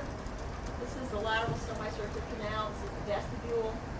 And this giant open thing here is called the vestibular aqueduct. And in real life, it's supposed to be so small that either you can't see it, or it looks like a little sliver. And inside of the vestibular aqueduct is something called an endolymphatic sac, which is full of fluid. And for reasons that are still unclear to us, if you have two mutations in your Pendred syndrome gene, SLC26A4, you will have these large vestibular aqueducts. If you look at it the other way, if you have large vestibular aqueducts, only 10 to 20% of those patients have Pendred syndrome. So clearly there are probably other genetic forms of a large vestibular aqueduct besides Pendred syndrome. This matters because these patients have fluctuating hearing loss, and if they get hit in the head, the hearing may drop and disappear. But until we knew this, it was very hard to identify Pendred syndrome because thyroid function studies didn't tell you what that. There are a lot of other genetic causes of anatomic abnormalities in the inner ear structures, which I won't go into because there's zillions of them. Probably one of the more common ones is charge association, which is caused by mutations in the helicochromodomain 7 gene. Branchioorenal syndrome, which is caused by mutations in the EY1 gene, and hemiphageal microsomia, no one's quite sure what causes that. And this is just another nice picture of an abnormal cochlea. This is a tiny little cochlea, it should be about this big, and there are no semicircular canals. So if you actually saw something that looked like this, you might think the patient had charge association. Good CAT scans really can give us a good idea about what to look for next genetically. Now, Usher syndrome, as I mentioned, is a deaf-blind syndrome, and if you read about it, the incidence numbers are all over the map, but it turns out it's probably more common than we thought. There are three clinical types that were described before they knew what the genes were. So type 1, the kids are born deaf, and are late walkers because they have very bad vestibular function, and they have early onset of something called retinitis pigmentosa, which is a retinal degeneration, and they go blind. So they have early onset, like in their child, they're under 10 years old. Type 2, they have a less severe phenotype, abnormal balance, they walk on time, and their vision impairment usually comes on during the teen and early 20s. Type 3, it's some mixture of, number 1, they have a progressive hearing loss, maybe a little bit later onset, quite, their vestibular function is quite variable, and it's variable onset of and as I mentioned, this is the number, these are the genes that they know so far. So Usher type 1 has 6 genes. Actually, Usher 1A is probably not a no locus. Usher 2 has 3 genes, and Usher 3, mainly these are people in Finland. Usher 3 are mainly people in Finland or in southern Louisiana. Usher 3. They're very large genes. You can see they're all over the chromosomal map. And it turns out myosin 7A, USH1B is pretty common. Turns out USH2A is probably even more common. And then, depending on where you live, USH3 may be the only kind that there is. Now, obviously, you'd kind of like to know if you had Usher syndrome, because you look for the vision impairment early on. The vision impairment is not obvious, and if you're not looking for it, you won't find it. Because people don't routinely dilate pupils in small children to look at their retinas. And if they're young children, you need to do something called electroretinography. They have a contact lens with little wires, little electrodes coming out of it. They measure the electrical function of your retina. So you can imagine that most 2-year-olds are receptive to this procedure. And in fact, they need to go to sleep to have it done. So nobody does it. But if we knew genetically that these kids had it, then you'd be much more proactive in figuring out about their vision. And in fact, when there are clinically available interventions, maybe we can prevent the kids from losing their vision. These kids are born with their hearing loss. They are not born with vision impairment. So how to test for these guys, we're actually wrestling with this right now because probably the only lab in the country that does genetic testing for Usher syndrome is run by a colleague and mine, Heidi Ream, over at the Harvard HST Center for Genetics and Genomics. And so we are fortunate to be able to offer research and clinically based testing to our patients just in the last few months. Heidi, former TA in this course. About 10 years back. Oh, Heidi was? Maybe more than 10 years. Well, that might be about right. Anyway. So there's several different ways to approach genetic testing in general. The conservative approach is to wait until they have eye findings. The less conservative approach would be to test everybody for mycin-7A mutations if they're born deaf and they're late walkers. And the even less conservative approach is test them if they're connection 26 negative. We're headed this way. Because if we knew they were going to lose their vision, we want to know. I mean, you don't really want to know that your child's going to lose their vision, but if there's intervention, then you need to. And so I think we're headed this way with this testing. It requires a lot of time and attention with the patients and a very excellent genetic counselor. As I mentioned, there's several ways we can do some of this testing. And we've looked at our first 42 patients, 10 of whom were kids. And of course, they're a highly selected group of patients. But having said that, the youngest child we've identified with Usher syndrome is 8 months, which is about 10 years sooner than they're usually diagnosed. And that baby has normal eye findings and normal electroretinography, but is deaf and has deaf siblings. And so I think as we are able to offer this testing, as long as we offer it in a reasonable and sensitive way, we can hopefully make a difference in terms of the vision. Now this is just a picture of the, going on to other things that are common, this is a picture of the mitochondrial genome. There's 16 genes. Everybody knows this is the energy generating place in the cell. And just suffice it to say there are a lot of mutations in these genes that cause syndromic or non-syndromic hearing loss. Sorry. This is a mitochondrial 1555G mutation that confers ototoxicity. It can occur without aminoglycosides. And in some populations, it's actually a very common cause of hearing loss, i.e. Spain and China. It's not very common in the United States. I think we have 2 or 3 kids in our patient population, so it's relatively uncommon. And they looked in Texas, which is a very different population than we have in Boston, and they also found it was very uncommon. So, if you're going to do genetic evaluation on patients, you actually have to be able to talk to the patients. And otolaryngologists are not known, and surgeons in general are not known for their warm and fuzzy approach to the patient. Mr. Borhegyi tested. And so a lot of people, even if they know the test is available, they don't know what to say to the patient, they don't know how to talk to them, they don't know who to call for help. So they sometimes don't actually do any counseling. We will often see patients, and not to say that we're perfect, because we're not, but we'll often see patients who've had their blood drawn, they have no idea that they had any genetic testing done, and they had no idea what the results were. And we'll call and get the results from another lab and explain it to them. And so it's not just like doing, white blood cell count. It requires the next level of knowledge, which in all fairness didn't exist in most otolaryngology programs until very recently. So why not to do it? Well, it's expensive. Counselors are expensive, as they ought to be. It's very time consuming. And after you've explained all this to the patient, they go, man, I don't want to do that. It sounds like a really bad idea. And the parents feel terrible because it's their genes that they're talking about much of the time. And so it's very emotional to talk to families about this. But there's some good news. The patients are much better informed, and they can ask questions and read and talk to their families. They're going to have more children, and it's genetic. They want to know.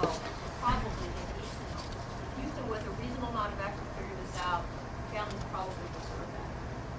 And it's not just the children they're going to have. It might be mom's sister is going to have children, or dad's brother is going to have children. So it extends to the larger patient population, and not everybody will decide to make the same decision, as you all know. And so we provide, we hope, information, and then the family can decide what they like to do with that information. And sometimes you actually talk them into getting tested and find out that it's not so scary, that they're not going to lose their insurance, which is one of the big fears of many families, and they might find out actually it's quite useful. And so for children, heart sick, sometimes you have to draw blood. Children don't want to have their blood drawn, so that's understandably scary. We also found that we did a little genetic counseling study, and we found out that if they talk to people who actually know about genetics, they know more and they do better. I realize it sounds self-fulfilling, but it really informs what you're going to do in terms of interacting with the patient. And it turns out if they actually didn't know the genetic cause of hearing loss, you tested them and it was negative,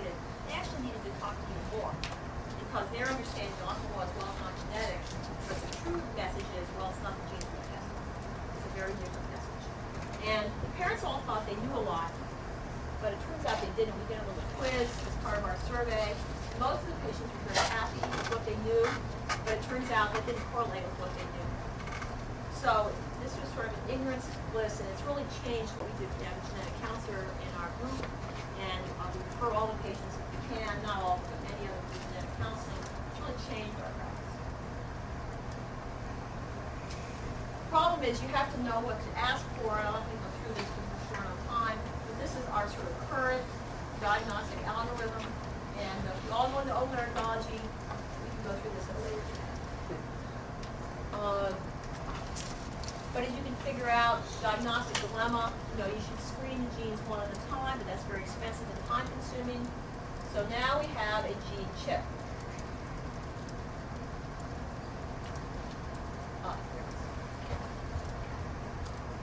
Okay, so Heidi Ream, and with us is part of the group, but she and John Greenwald in Cincinnati decided that they needed to know how to screen for more than one gene at a time. So this is an Affymetrix chip. The first chip had 30,000 base pairs. The next chip has 300,000 base pairs.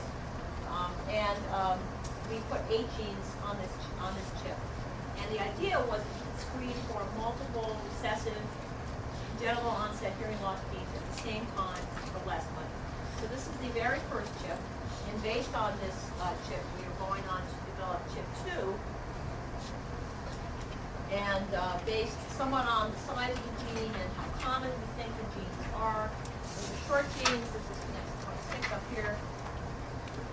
This is Ken-Heron 23. This is one of the giant genes that causes Usher syndrome. It's involved in the tip links. And this is what's on the new gene as of this week. So obviously we've now added a lot more genes. It's a much bigger chip. We're hoping that we can streamline testing for a lot of these kids.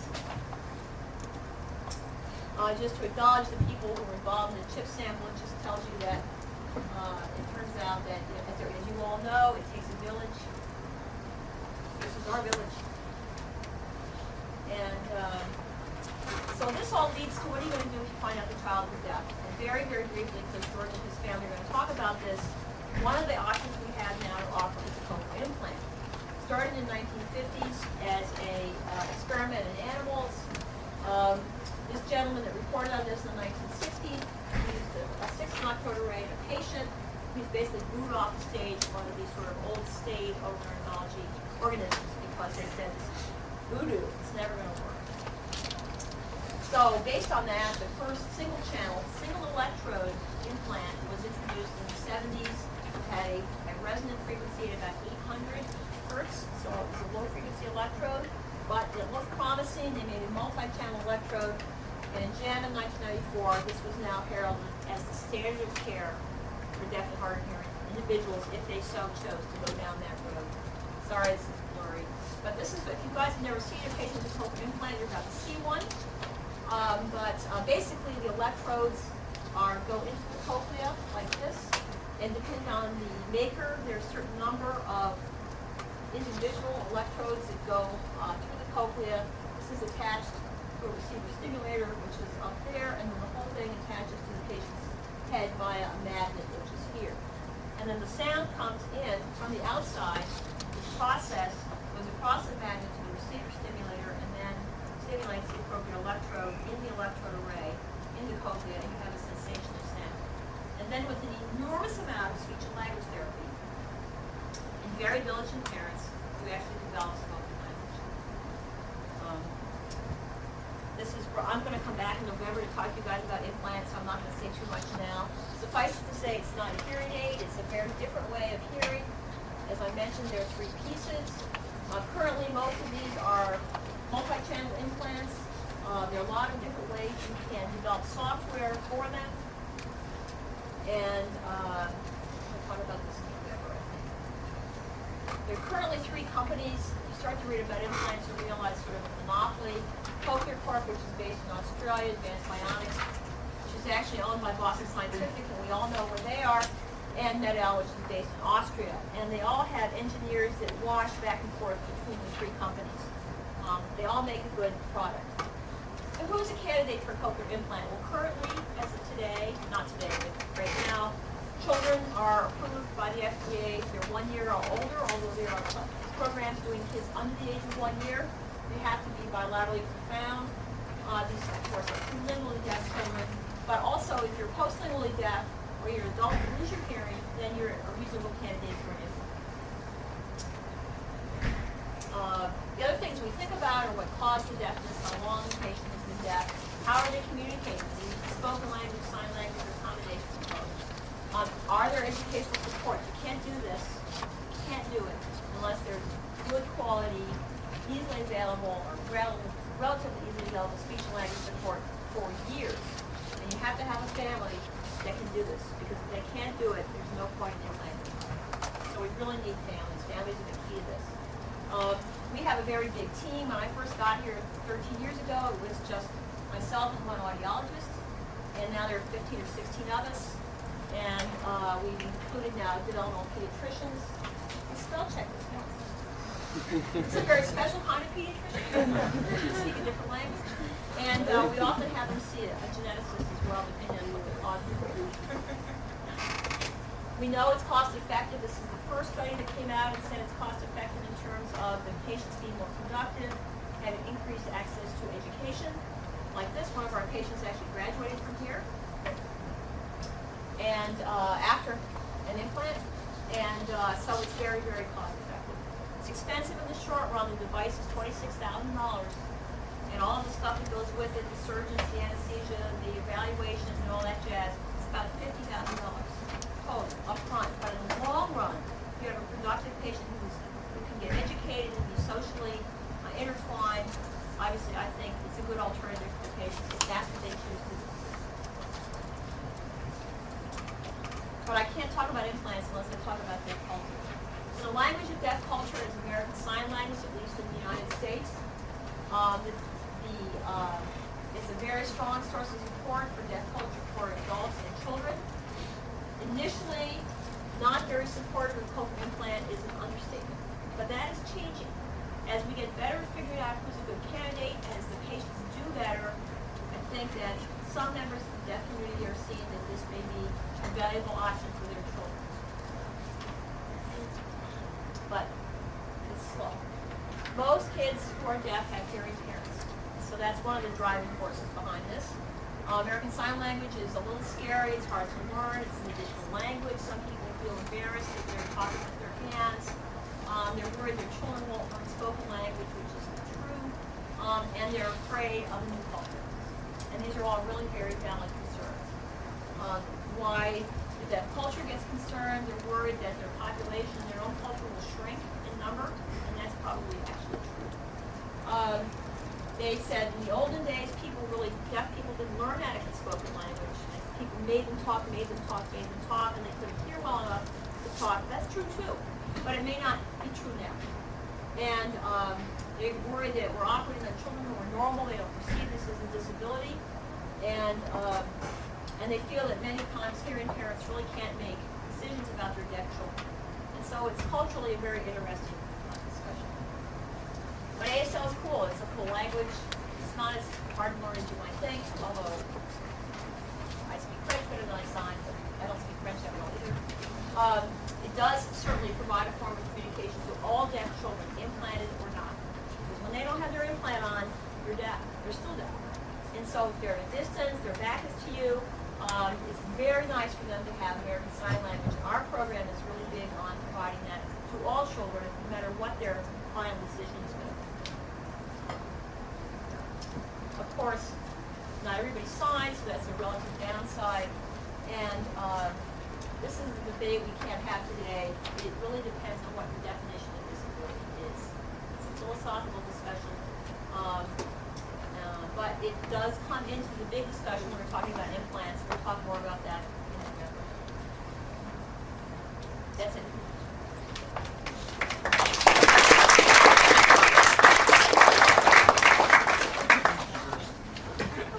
Sorry, that's 5-year course. Yes. I just have a practical question on the cochlear implant. Your implant, you said it was held in place for 5 years. You put that into a 1-year-old thing. No, they just stick on their head and they take off. Don't feel. have 2-week-old babies wearing hearing aids, same thing. If they hear better, and it doesn't hurt, I mean, it doesn't hurt her, which it doesn't, then you're gone. It's really important. You won't mind driving, doesn't cost you. Really young children that don't go through genetic screening, is there any confusion with like autism because they're not responding? That's a very, very good question. We see a lot of children who are not talking well, who come for a hearing test. And the differentiation often is, are they not hearing, are they autistic or on some autism spectrum, or, God forbid, are they both? I mean, I saw a child 2 weeks ago, 2.5 years old, not talking, no speech at all, was sent through the developmental, came through the developmental clinic for autism. And the guy that saw him, this baby, this child, at the autism clinic said, this is not autistic. And they sent him across the street and did a hearing test, child was deaf. So if you know a lot about autism and a lot about deafness, the two children don't look exactly, they don't look at all alike. But if you're not familiar with it, I mean, and I think you have to rule one out. We always rule out hearing loss when kids are autistic. Because sometimes they're both. Sometimes we have a handful of connects 26 kids who are both autistic and deaf. Talk a little bit more about the AAVR OAE test and muscle conditioning. I'm curious if you could measure some influence of the brain and neural factors. Well, you can do that too, but Sounds like invasive. yeah, well, auditory brainstem response test is the sort of standard looking at the function of the auditory nerve. And so basically the way it works is you put little electrodes on the baby's electrodes on the baby's head, whoever the patient, and then you send air conducted sound down the ear canal, and then you generate an action potential for each nerve. And there are 5 various ways that you see you can generate. So you look at the amplitude, what the difference between the waves in terms of onset is, what their morphology looks like, and a bunch of other things. But there's a screening version for newborn hearing screening, and then there's a diagnostic version. They don't have to do frequencies.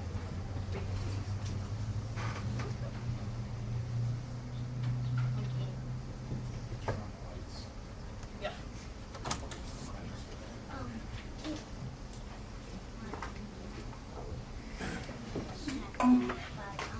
I've got some slides. Yeah, I know. All you gotta do is hit V and this slide. You wanna start with it? I thought we just start with them. Sure.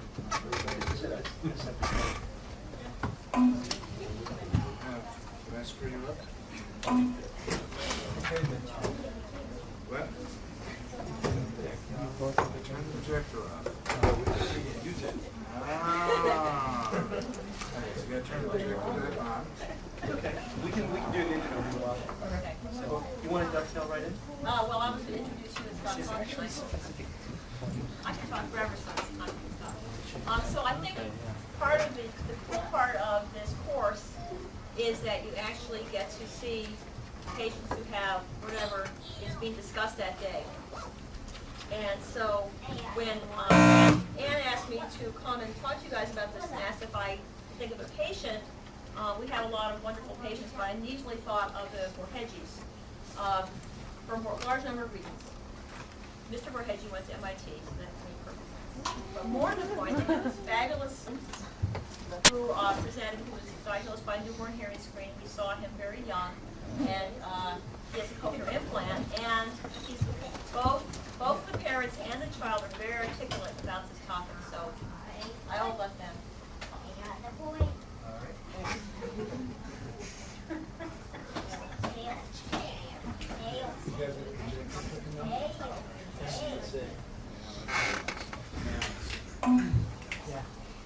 Yeah, it's on. So what did you, so what we'll do is we'll do a quick intro, because everybody has asked us, our various doctor friends here have asked us to talk a little bit about our personal stories. So that'll give the human side of everything that we've been listening to in the last couple of hours. And so we'll generally stay away from the surgical and medical terminology and things like that, but we will talk a little bit about the events that we went through. And just so that you know who you're talking to, we'll introduce ourselves first. And Jim's also prepared a beautiful presentation she delivered this summer to a group of parents, actually, and it actually applies really nicely because it tells the story. So we're just going to use some slides we've had that'll give you a sense of it, and we'll do that for the next 15 minutes or so. Also, ground rule wise, feel free to ask us questions. There are no questions that are off limits. You can get as personal as you like. Not a problem. We'll do quick intro slides, and then we'll have Ben do his thing. And then after, we didn't have prepared anything, so you're going to see a real 6.5-year-old in his natural environment. So he could be quiet or he could be a ham. You don't know. So once he's done with his little piece, then he'll hang around and we can talk about whatever you guys want to talk about. So you want to start off by introducing yourself? Sure. Hi, I'm George Borhegyi, and I went to WPI, actually over in Worcester, and you want me to just do an introduction? Okay. I went to, and whatever you want to say about yourself. It's funny because I usually say my age when we've given a lot of presentations to parents and educators. I usually say my age just because it kind of puts things in context. So I will say my age. It's 37, and today's actually my birthday.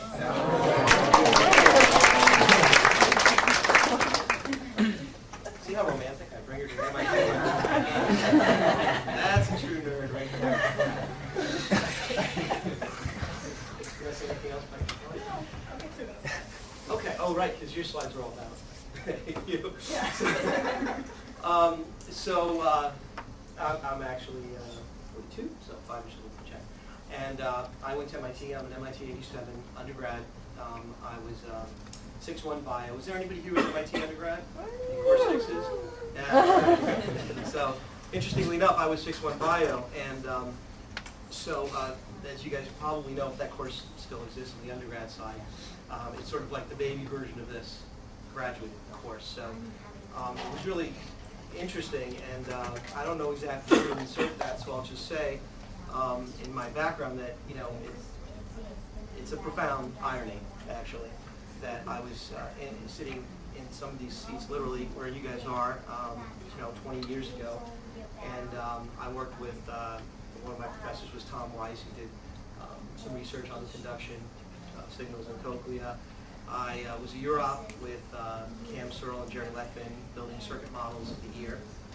And 15 years later, I'm married and I'm having a child who turns out to be deaf and ends up getting a cochlear implant. So it's a little weird still for me to think about it today, but I guess that makes us sort of an interesting story. I do want to emphasize, and I probably will emphasize during this, that we are different and we're unusual. And you guys probably know how special you all are. Everybody's special, but you guys are a very distinct population. And if this just coincidentally happens to you, which I don't actually hope that it does for reasons that nobody wants, a disabling mutation, but you will probably handle it differently than the people that you will come in contact with over your lifetimes. And whether you practice as an MD or whether you're in the lab, bear in mind that the people that you talk to, and Dr. Kenna touched upon that in the slides a little bit, are going to be the subjects of genetic counseling, and they may not be as well informed as you are, not as well educated, maybe not as open-minded, things like that. So when you see our story, I guess I kind of look at it as a very blessed story. I want to insert religion here, but I'm not a religious person, but it really is very ideal, and we're very, very lucky that we've had the means in the background to cope with the situation. I think a lot of this, we're going to talk about what coping means as well. So that's sort of the quick intro. Jen, if you want to throw some slides and run through them, because I know we have short on time. We don't want to run Ben short either.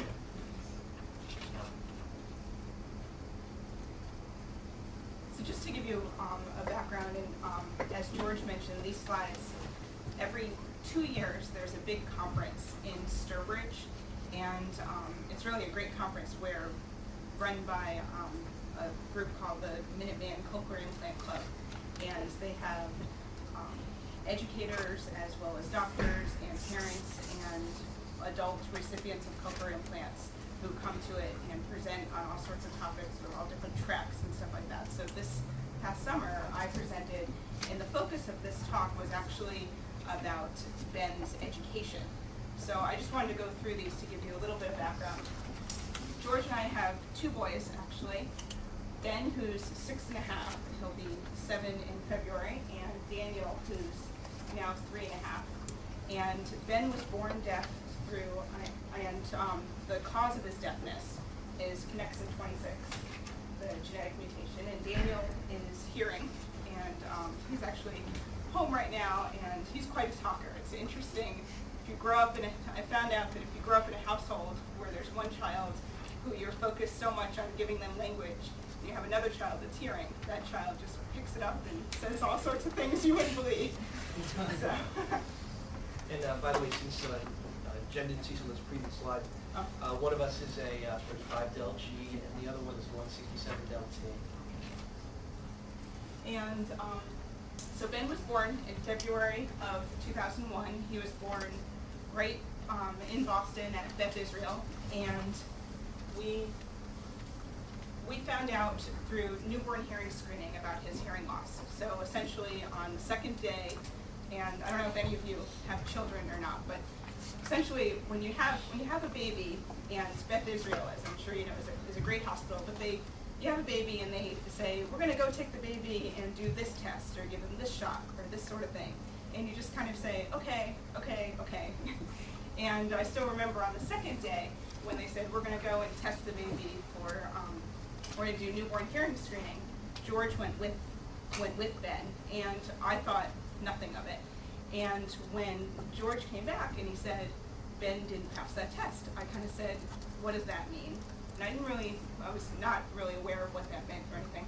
And he said, don't worry about it. What it means is he didn't pass the test, but we get a referral and we have to go in 2 weeks to Children's Hospital to find out if that means it's a false positive or that there's fluid in his ears or any number of things.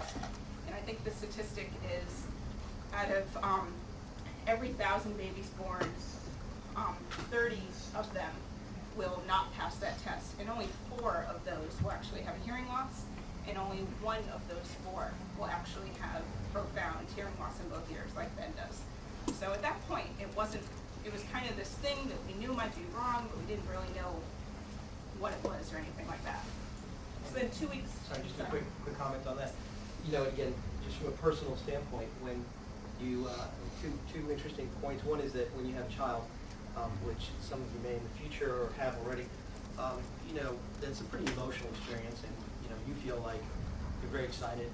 The whole goodness of the world is wrapped up in this. This was our first child. That's another important thing.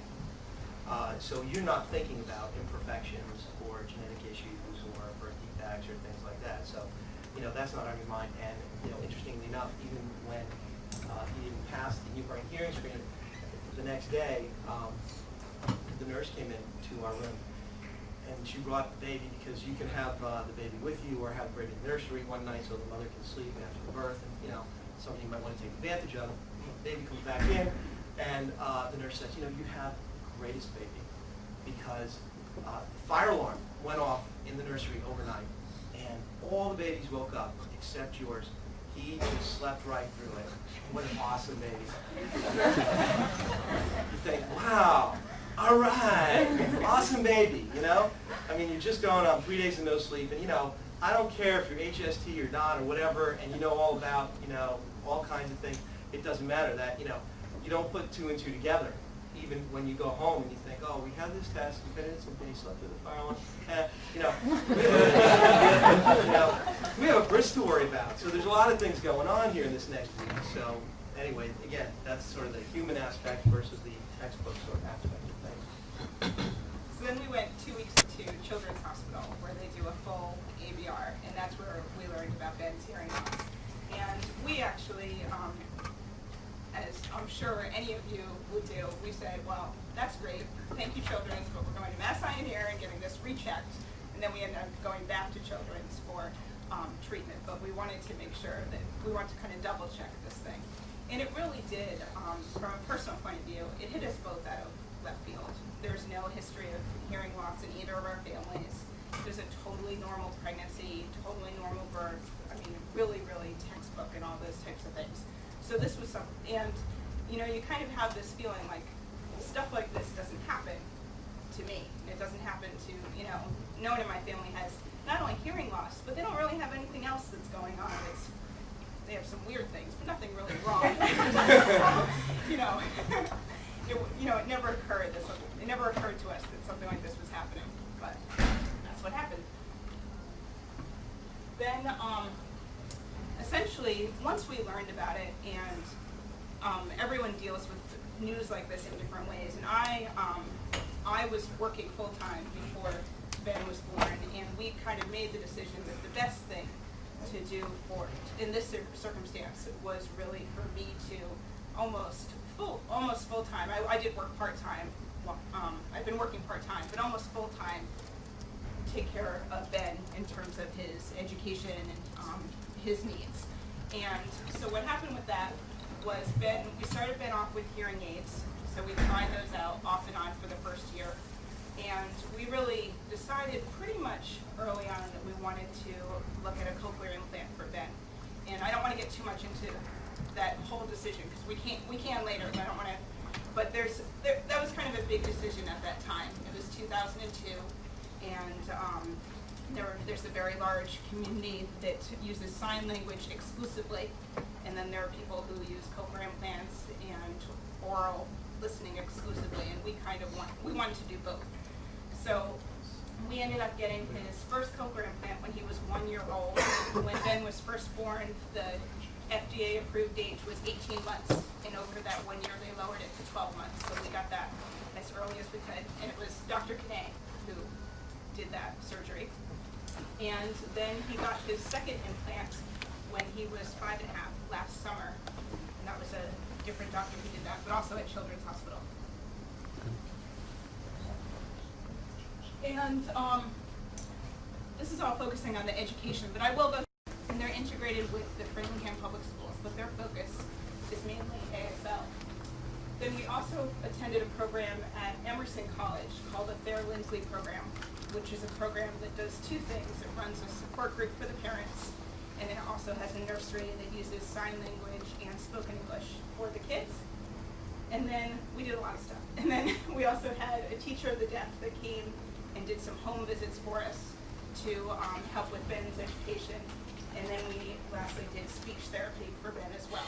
So this all happened really up to the 1 year mark when he had his cochlear implant.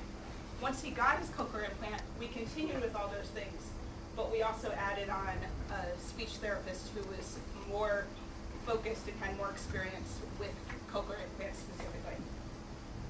One of the other things that we did a lot of was really focused on getting him into mainstream activities, in other words, activities with other kids that were hearing. So I took him to art classes, music classes, those types of things.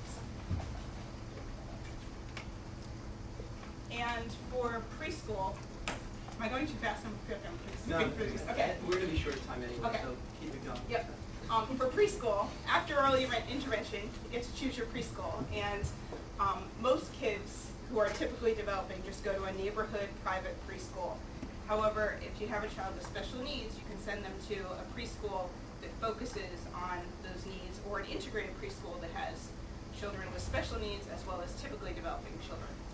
So we chose this preschool out in Concord that focused on getting children ready for the mainstream and oral language, so spoken English in our case. And let me see, that essentially summarizes. And finally, last year, over the summer, he got his second cochlear implant. And there was a whole insurance battle for that, which we could get into if you want to later on. And essentially, after that implant was turned on, 1 week later, he started mainstream kindergarten right near our house. Right near our house. And he really, this was a big thing for us, just to tell you quickly. We live in Newton, Massachusetts, and when we made the decision to send him to the school in Concord for preschool, that was a half hour from our house. And we put him on a van, which took him there every day, because I had a little one at home. So we put him on a van every day, and it was a half hour away. It was really kind of a difficult thing to do as parents. And then when he was about to enter kindergarten, we actually could have kept him at the school in Concord. That was an option. They have a kindergarten program. But we really wanted to bring him close to the neighborhood. And we had a lot of meetings with the local school about whether or not that would be possible and whether or not that made sense. And it turned out it was something that we really wanted to do. And now he goes there, and instead of taking this half-hour van ride, we actually walk 3 blocks to school. So it's really a nice thing. And it means a lot in terms of social support as well. So you imagine going to school, 20 miles from your house. So it's much better for him environmentally as well. And there is a piece, if you guys saw, we wrapped up on this, right? Yeah. Okay, just do one more if you want. But if you saw the piece that's posted to the class website, that was a little piece that the news actually did on Ben in his kindergarten class last year. That will give you a sense of how he functions, but you have the real thing here. So this will be better than that, but if you get a chance, you're welcome to see how a child would get along in a mainstream environment.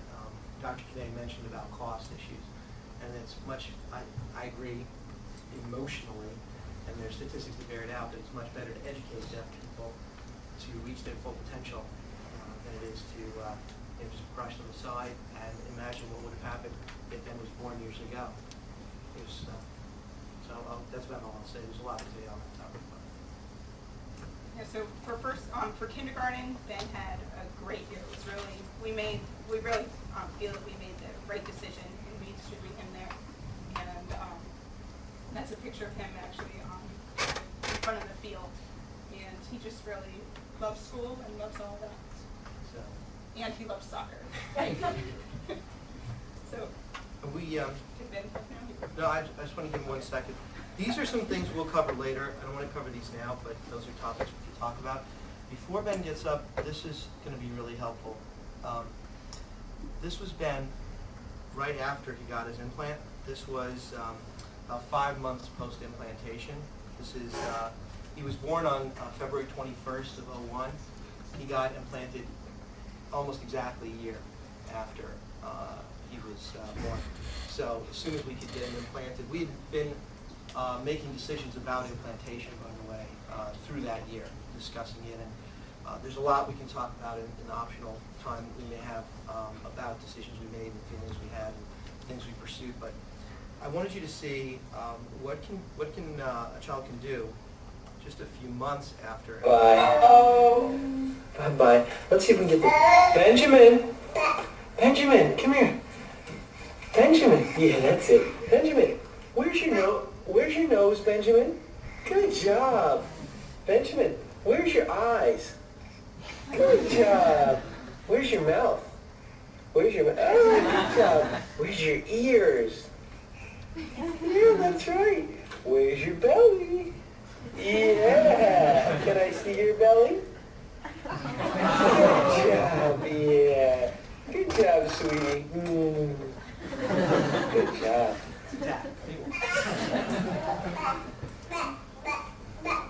Bye-bye. That's 5 months of speech right there. He wants to open the gate, and he knows how to open it too. Thank you, phone call. The telephone for you.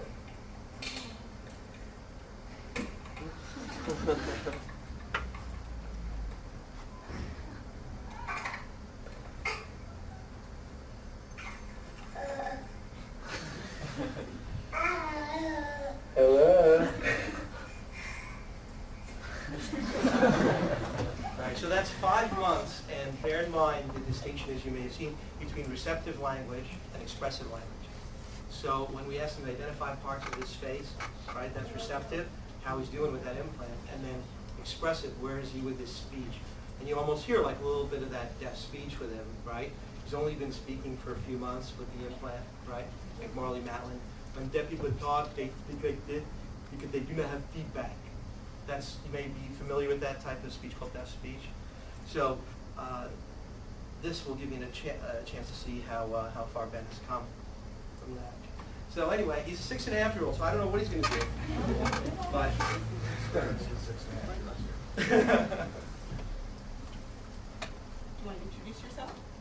My name is Ben, and I go Cabot School in 1st grade. I was just in first grade by now, and I just started it, and I'm having a little bit of a long one. So if you want to know about cochlear implants, you are going to be an cochlear implant doctor at the end.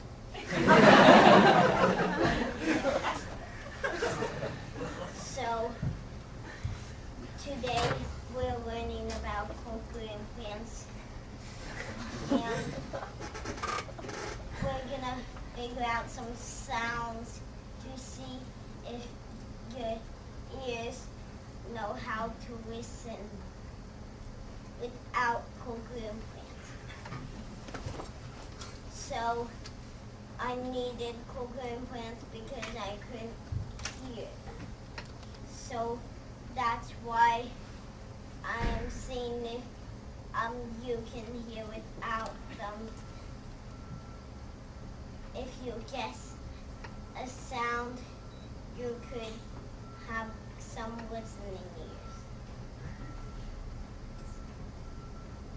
What do you think that sound is?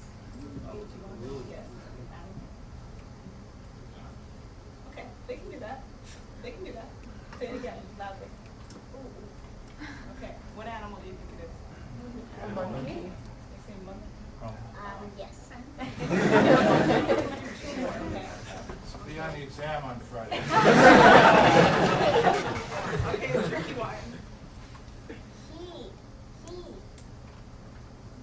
Bird? She said a bird over there, is she right? No, it's a sloth.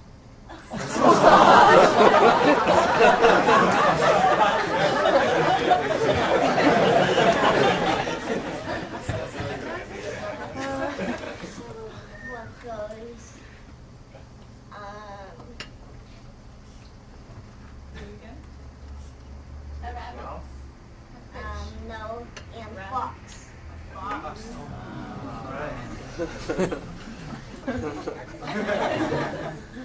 So it's interesting that he's sort of a product of his environment. The thing he knows about teaching is a lot of audiology tests that he's also done. You can hear this, tell me that, things like that. So those are his teaching experiences.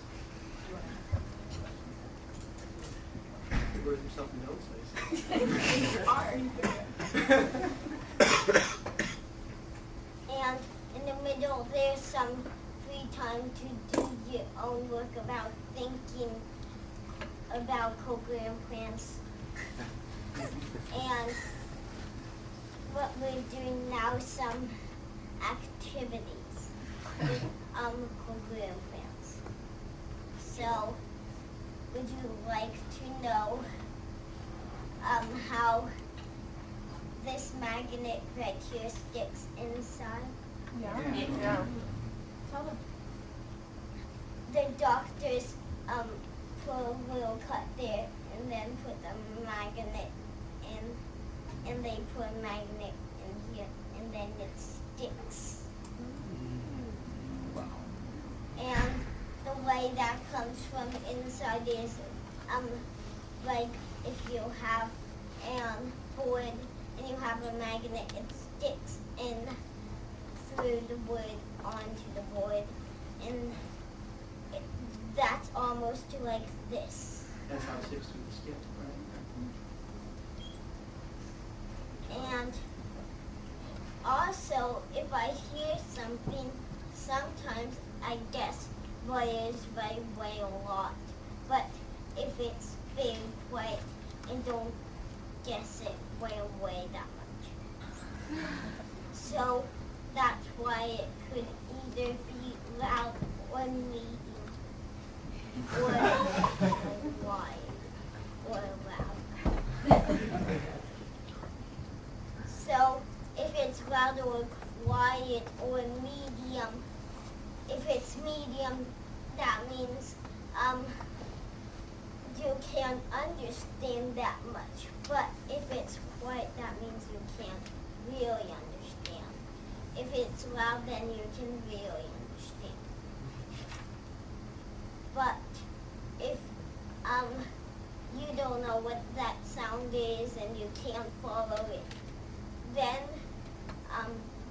you might have to walk around that place where that thing might be. If you walk around and look in all the places behind things and in front of things, you might find it or not. But if you hear it make a sound, if you listen so carefully, then you might figure out where it is, so then you might walk to it. Good job. That he's pointing out, actually, interestingly, one of the discussions about bilateral cochlear implantation is, can he develop a sense of directionality? Can he focus in on the sound now that he has two? So there's a lot of benefits to bilateral cochlear implantation, which is obviously why we did it. We thought very, very seriously about whether or not we want to cut his head open again and do something like that. You don't take that decision lightly, but there are a lot of advantages to bilateral implantation. This is a way of describing it, I guess.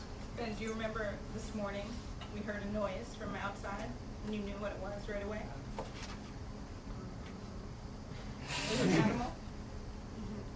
Do you want to tell them what it was? What kind of animal? That we have in our neighborhood? Walking around? He was nervous, he forgot. It was turkeys. They were always gobbling tap tap with their beaks for picking bugs.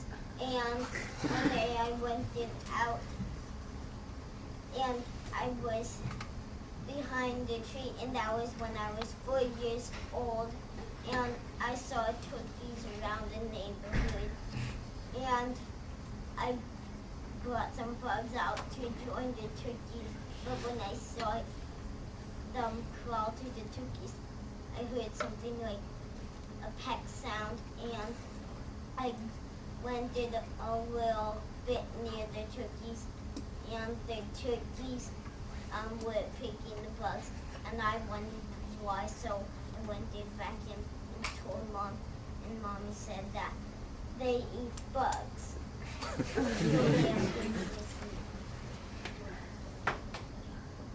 Do you have any questions? Yes.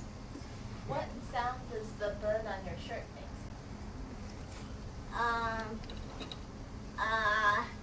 Well, I think it goes like this.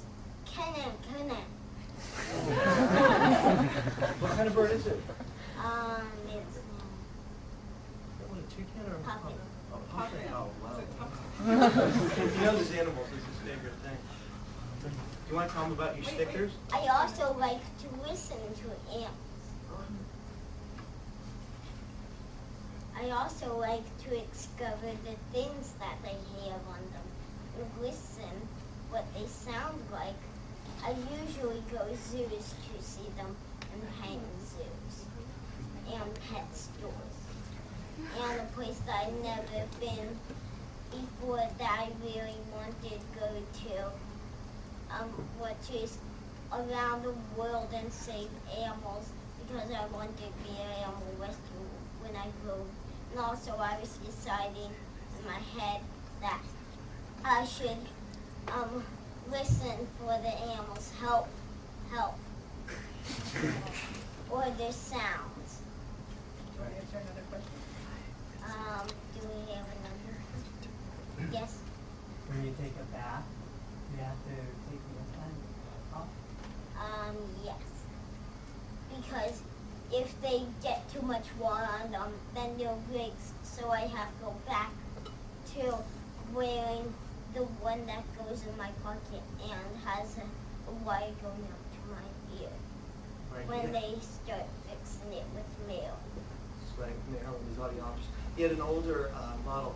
This model is actually a newer model. It's actually water resistant, but not entirely waterproof. So it's not recommended to be completely submerged for a long period of time. But it's actually opened up a lot of worlds for him. You know, you really have to kind of live this world to kind of get the depth of understanding of the things that he may not, he may be missing. Imagine that he's never heard the sound of what it's like to run through a sprinkler prior to this model, for example. Even the little things, you know. even though his cochlear implant would have previously given him hearing. At least this model now is water resistant, so he can play in sprinklers with his friends, things like that. So it's And what he was talking about was, this is what's called a behind the ear one, and they have a bigger one that he got when he first got his implant that has, it looks like this, except it has a wire that goes down to something about the size of a deck of cards, and that is the processor. Yes.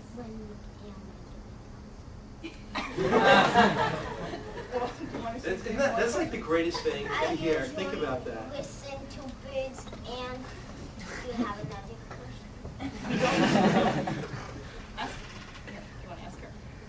So do you ever take off your implants if there's a noise that you don't want to hear? Only when there's a sound that's so loud as I would be up in the sky and I heard thunder and I was near. So then I would take them off and then I would not hear. Or you'd rather But cry. I would hear a teeny bit. I thought you knew that. It's kind of for you too also, but speech and everything sounds great, you know, and I was just wondering, is there any limitations or anything what's different between having normal hearing and having it? Well, in an ideal situation, like here, as you can see, he can hear you, all of you fine. It's not a problem or anything. When the point where this degrades, or where he doesn't hear as well as everyone else, if it's in a noisy environment, our ears can just filter out background noise a lot better than the cochlear implants still can. So I'd say that's the biggest thing. The best way, the device has about an 8K bandwidth, which is more than sufficient for, as you saw from some of the audiograms, more than sufficient for language. You guys know what the bandwidth of speech is generally? About 3K, right? And what is the bandwidth of the telephone? If you ever get into this, if you're 6'1", they used to offer a course actually in telephony, but the bandwidth of a landline is about 3K. It's not, doesn't seem like very much, right? Because your stereo is about 20 kilohertz. And the reason that they developed 3K is the minimal required bandwidth to transmit speech. If you've ever been to a concert and held up, you know, a cell phone or something like that, or even on the radio, holds your phone to the radio, and it's like your friend's favorite song, and you're like, hey, look what's on. They're like, what? Like, it's your favorite song. What? You know, you can't get it because that song's got a lot greater bandwidth than the phone can carry. So you think about what Ben's hearing, in some sense, some of the properties of his hearing, some of them are similar to listening to something over a telephone or a speakerphone. If it's a great speakerphone, it sounds just like being there. And if it's a bad speakerphone, lots of reflective walls, bad environment, multiple speakers, it can degrade, you know, with those conditions. So, yeah. What's the resolution for each channel of the? He's got, I have to look at his mapping chart again, it's about maybe 500 hertz, I think, roughly, is that right? About 500 hertz on each channel. He's got about 22 electrodes. And again, you know, each one of these electrodes, this will pick up and do a frequency analysis, right? So those of you back in the math and fast Fourier transforms and stuff like that, right? So they actually have a practical application. Wow, look at that. So this will translate it, so it'll do spectrum analysis on the sound and bring it to the CPU, which will then determine at what level each one of 22 electrical points fires that are threaded through the cochlea. So you can look at Cochlear Corporation's website, for example. Cochlear.com has a little animation, things like that. So this device, I mean, the computer will determine what of the environmental sounds gets passed through to the electrodes and at what level each one fires. He goes through a process called a mapping. And they do that about once a quarter. As he gets older, maybe once every 6 months or so. And when he first started, once a month, let's say. To fine-tune it. You don't want a threshold where the electrical stimulus causes you pain or twitching of the facial nerve, for example, but you also don't want it so low that it won't fire off. So he goes through this process that he was kind of almost like akin what he was doing with you, like say ooze and things like that. When he hears a sound generated on a computer, he's getting purely computer-generated sound during the mapping. That goes directly from the computer to his auditory nerve. It's pretty amazing to see. And he will tell when he hears each one at what threshold, and that's how they set the speed. response of each electrode. So how good is Ben at telling different musical pitches apart? In that sense, what sort of resolution is That's a good question. Well, you'll see in the video, if you look at that video from Channel 7, you can just Google Ben Borhegyi and you'll see him. It's also, the link's also on the class website. He sings in that, and that tells something because he can tell pitch. How good it is, we haven't done a test. I have actually a CD at home, a stereo calibration CD. Yeah. That he can, we can test. Yeah. I will. But yeah. Sure, go ahead. So, Ben, you go to the Cabot School? You like it? What's the best thing about Cabot School?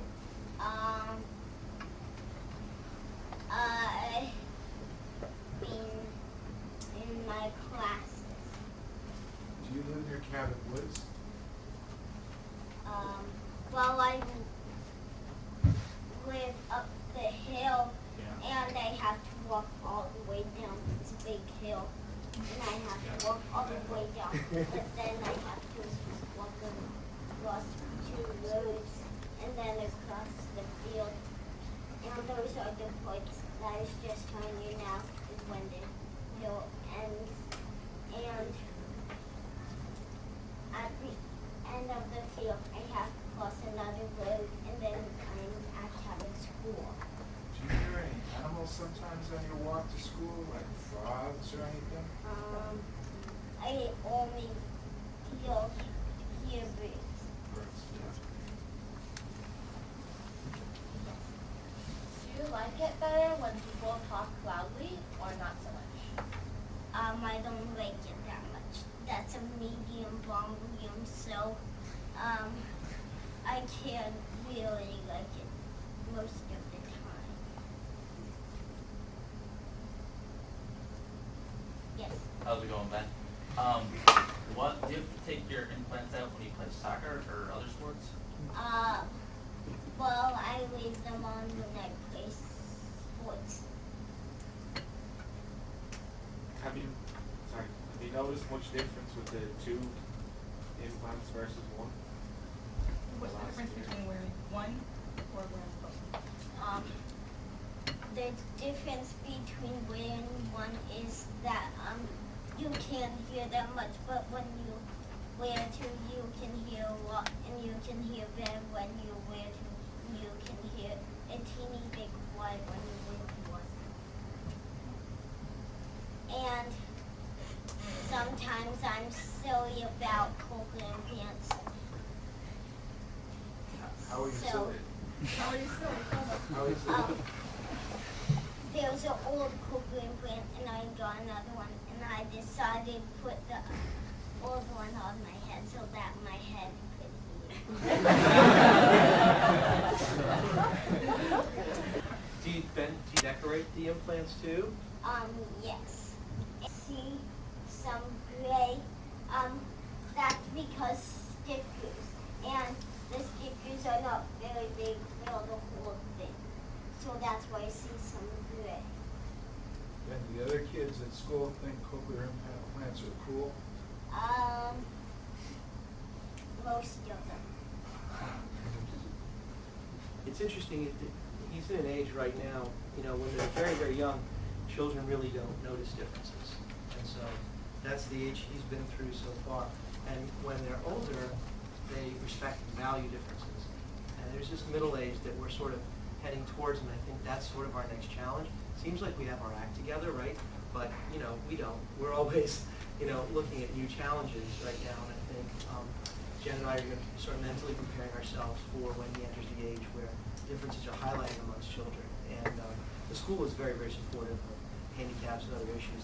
Certainly above board, there wouldn't be any issues. But, day to day, in the yard and things like that, there may be someday. And we want to, talk about how to deal with that. Jim and I try to work as a team in preparing Ben for those things.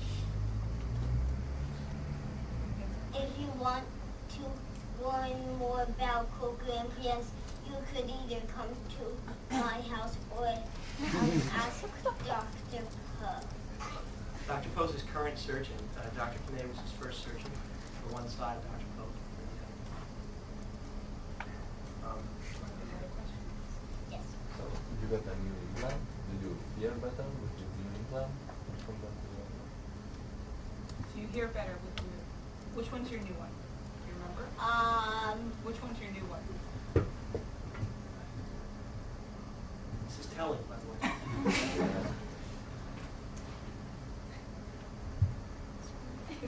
So do you think you hear better with your new one or your old one? Well, I hear better with both. Because they're both made the same way, except for that they have either smaller computer or bigger computer. Look very closely, you might see some computers. See some computers. It's actually a telling. They're small computers, and when I go to school, Mommy changes it to either P4 or P3. P4, P3 program. Or on the bottom it says T or N on the bottom. 3 different modes. But it's very telling. I just want to highlight that. Yes, in the back.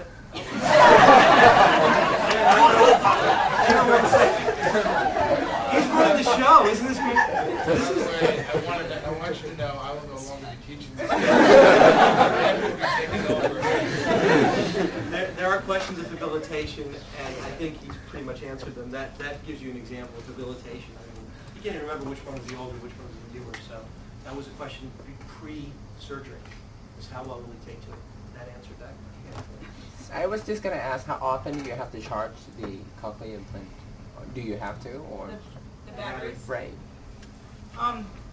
Well, it comes with rechargeable batteries as well as disposable ones, and with the rechargeable ones, they last 1 day, like the full day, and with the disposable ones, they last probably about a day and a half. But that changes depending on if he's using the FM system at school, that uses more power. I've noticed even that he uses more power if he's in a noisy environment, those types of things. But it's more often than a hearing aid that you have to change it. It's pretty often. The FM system? Oh. If you watch the video on the website, you'll see a little bit about it. What it's used for is it's a direct transmitter. So you know, like wireless mics you might use in 26100 or one of the other large lecture halls. Those go to an amplifier that amplifies and the speakers. His teacher uses one that directly transmits to his implant. So there's an add-on receiver that plugs into the bottom of an implant. So he's talking directly into her head. She's talking directly into his head. Well, yes, that's the other way around if he ever got the chance. Can we get them for this class? That's right. So I really don't want to think about what might happen, 11 years from now if he does make it into MIT, because he may very well be hacking this thing. And so, so you could easily transmit wirelessly into his head from outside the room. So. The FM system is a frequency modulated system like FM radio. What they get is they don't get louder sound, they get clearer sound. So kids or anybody who has problems where there's background noise and you're just sort of struggling to know that there's something happening, you can't understand it, an FM system is something we recommend.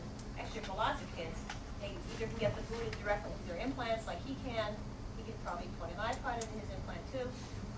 But also you can put them wirelessly at the bottom of hearing aids, or you can actually wire the room for specialized speakers. And as they build new schools, very often they will, if they have some foresight, they'll actually build an FM system into the whole classroom so that everybody can have it. So speakers, do you have to change the implant? Oh, that's an excellent question. That's an excellent question. I'll take part of it, and if Dr. Day wants to jump in, I'll just, a couple of things, and correct me if I'm wrong, but one of the things you notice is that children, relative to body size, are born with disproportionately large heads, right?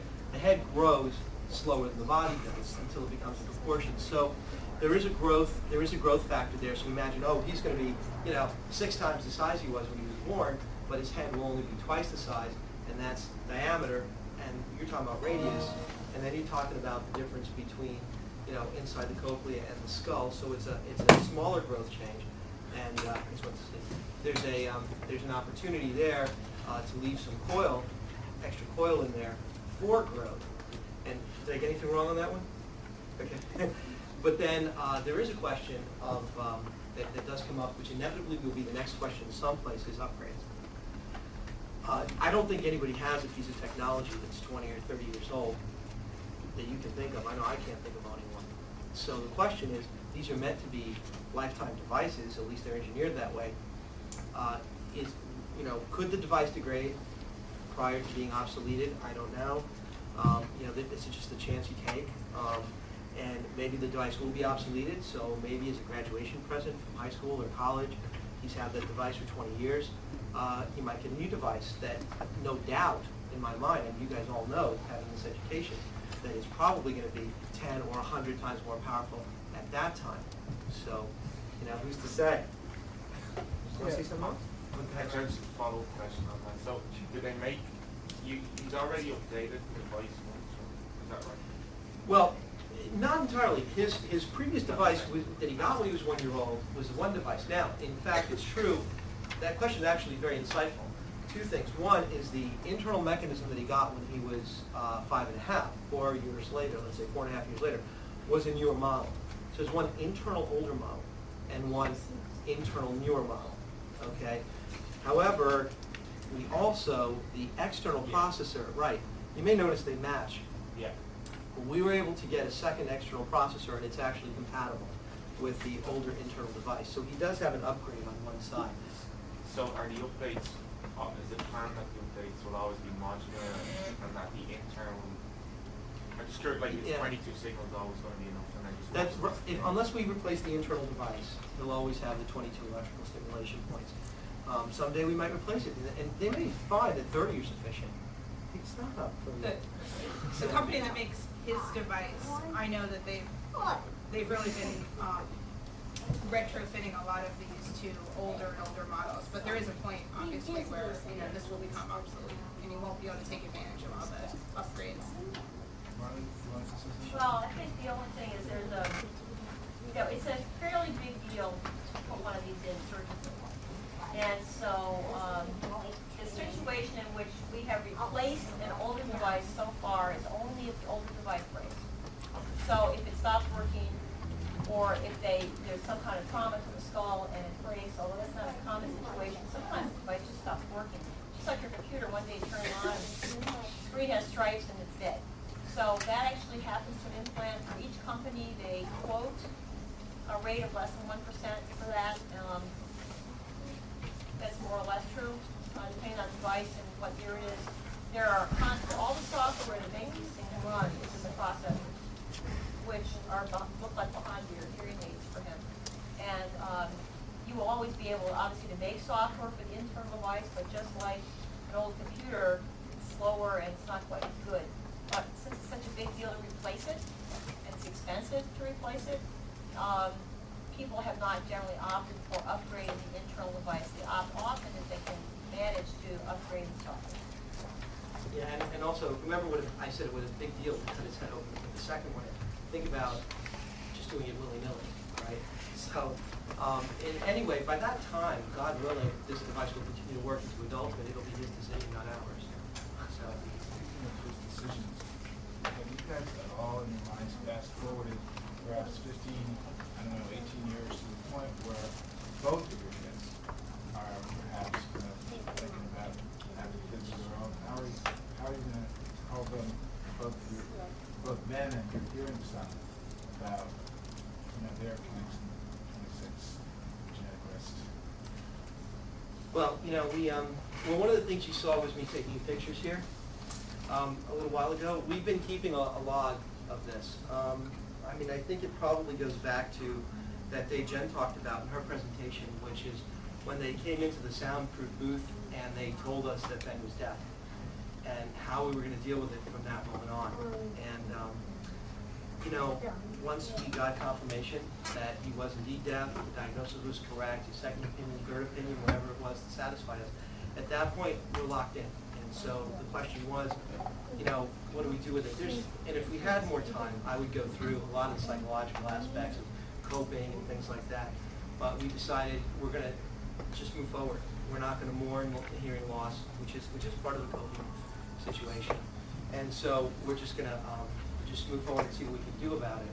And as such, you know, we've been chronicling everything that we've been doing and doing the best that we can, because our job is only to allow him to fulfill his potential. That's our only job. If he wants to be a doctor, great. If he wants to be a mechanic, great. But we don't want him to not be able to get into mechanic school because he can't hear an inch, you know? So whatever he decides to do, our job is just blow up those barriers. And that's what we've been doing. We've been chronicling this. We do have a whole surgery album that we've kept for both albums. And very quickly, you know, we're almost out of time. I will say this. Yeah, I will say this. He was shown that first surgery album before he went into second surgery. Not a lot of parents would do that. We did. You know, blood and guts and all, whatever. We said, this is what we're doing, and you know, this is what you're going to get. Have another surgery for another sound. This is how it works. And he went in knowing that. But you see, we treat him a little bit differently, maybe than some parents might treat their kids. Make our own decisions about that. So, dovetailing back to the original question, that would fall in line with the same strategy that we would continue to talk to that about it. There was a question that came up that sometimes gets asked that's related, and you guys may be a little hesitant to ask it. Can you Yeah, go ahead. So, say, go ahead. What do you want to say? Sorry. The different things is that if you are not deaf, is that you can hear a lot, but you can hear better with cochlear implantation. That's true. Oh, you can. That's for sure. I was joking just a little bit when I take my cochlear off. Oh, that's interesting. You think you still hear voices a little bit when you Yeah, take them off? what happened? So it's like a I would imagine it's sort of phantom limb syndrome. Yeah. Right, phantom limb syndrome. So you guys probably learned about that as well. Or vibration. Yeah. I will say that one thing, in case you were wondering about that, was about the decision for the second child. You know, and genetic counseling, because we talked about genetic counseling, you know, in the first 2 hours. Jen and I talked about that, and there were probably two factors that entered into our decision to have a second child. You know, first of all, we wanted a second child. Both of us had a sibling, and we didn't want our child to be an only child. We also had a positive experience dealing with the situation. So worst case scenario, if that 25% chance comes up, right, remember the 2x2 matrix is recessive. So worst case scenario, we could deal with that because we've had good success with Ben. But the other thing is, going back to the same point, how would we explain that to Ben if we didn't have another child when he grew up? You know, that we knew what you were like and we decided we didn't want another one. So there were a lot of factors that went into it, but that was our decision. You know, not everybody might make the same decision. I don't know, but that was sort of ours. If you would be willing to comment on the sort of the deaf culture that sort of resists this sort of concept of cancer, so it's like that came up a lot. It did come up, and I'll comment a couple of quick things on it. One was I think Jen and I both agreed to resist the urge to dismiss that culture. You know, a lot of hearing parents, over 90% of deaf children are born to hearing parents. So a lot of them want them to be just like them, you know? So they're going to say, okay, we're going to get an implant, and we're just going to ignore these crazy deaf people and not deal with it or anything else like that. I think we tried to keep an open mind to that. We, as Jen talked about in her presentation, we sent him to both signing school and oral programs, even after he got his implant. Okay, in the first year, there's no choice. You're either not going to talk to your child or you're going to sign them. It's not even a question. And besides, signing isn't that big a deal. I'm doing it now, right? Expressive facial hands. Imagine if I didn't use any hands or facial expression. Okay, that was it. We don't talk like that, right? We all have facial expressions and hand expressions, and that's all part of signing anyway. Good signer does that. So it's not that big a deal to sign But we pissed off both sets of people, okay? Because we decided, when we were in the signing school, we decided to get a cochlear implant. So Jen faced a lot of resistance. She, by and large, spent a lot of time with Ben in the schools. When he was younger, you accompanied the child. She faced a lot of resistance from the capital D's, okay? When we would talk to our hearing friends, which were the majority, that is to say, parents of deaf children who are hearing, they would say, why are you signing? You're going to slow down his language development and all this other stuff. So, you know, we kind of annoyed both groups. I think that that's also mitigated a little bit. Dr. Kenna mentioned that. So it's become a little bit less of an issue. I could talk more about it, but again, for time reasons, I'm happy to talk after class on the side, but that's become a little bit less. The opportunity to do it informally. Sure, I don't keep anybody here. I really want to thank, especially Ben, particularly Ben. Ben, come here. I want to thank you particularly for coming in and educating us. You're a great teacher. Hey, Ben. And we also have a gift for you. For you. This is our school. Wow. What do you say? Class, yes.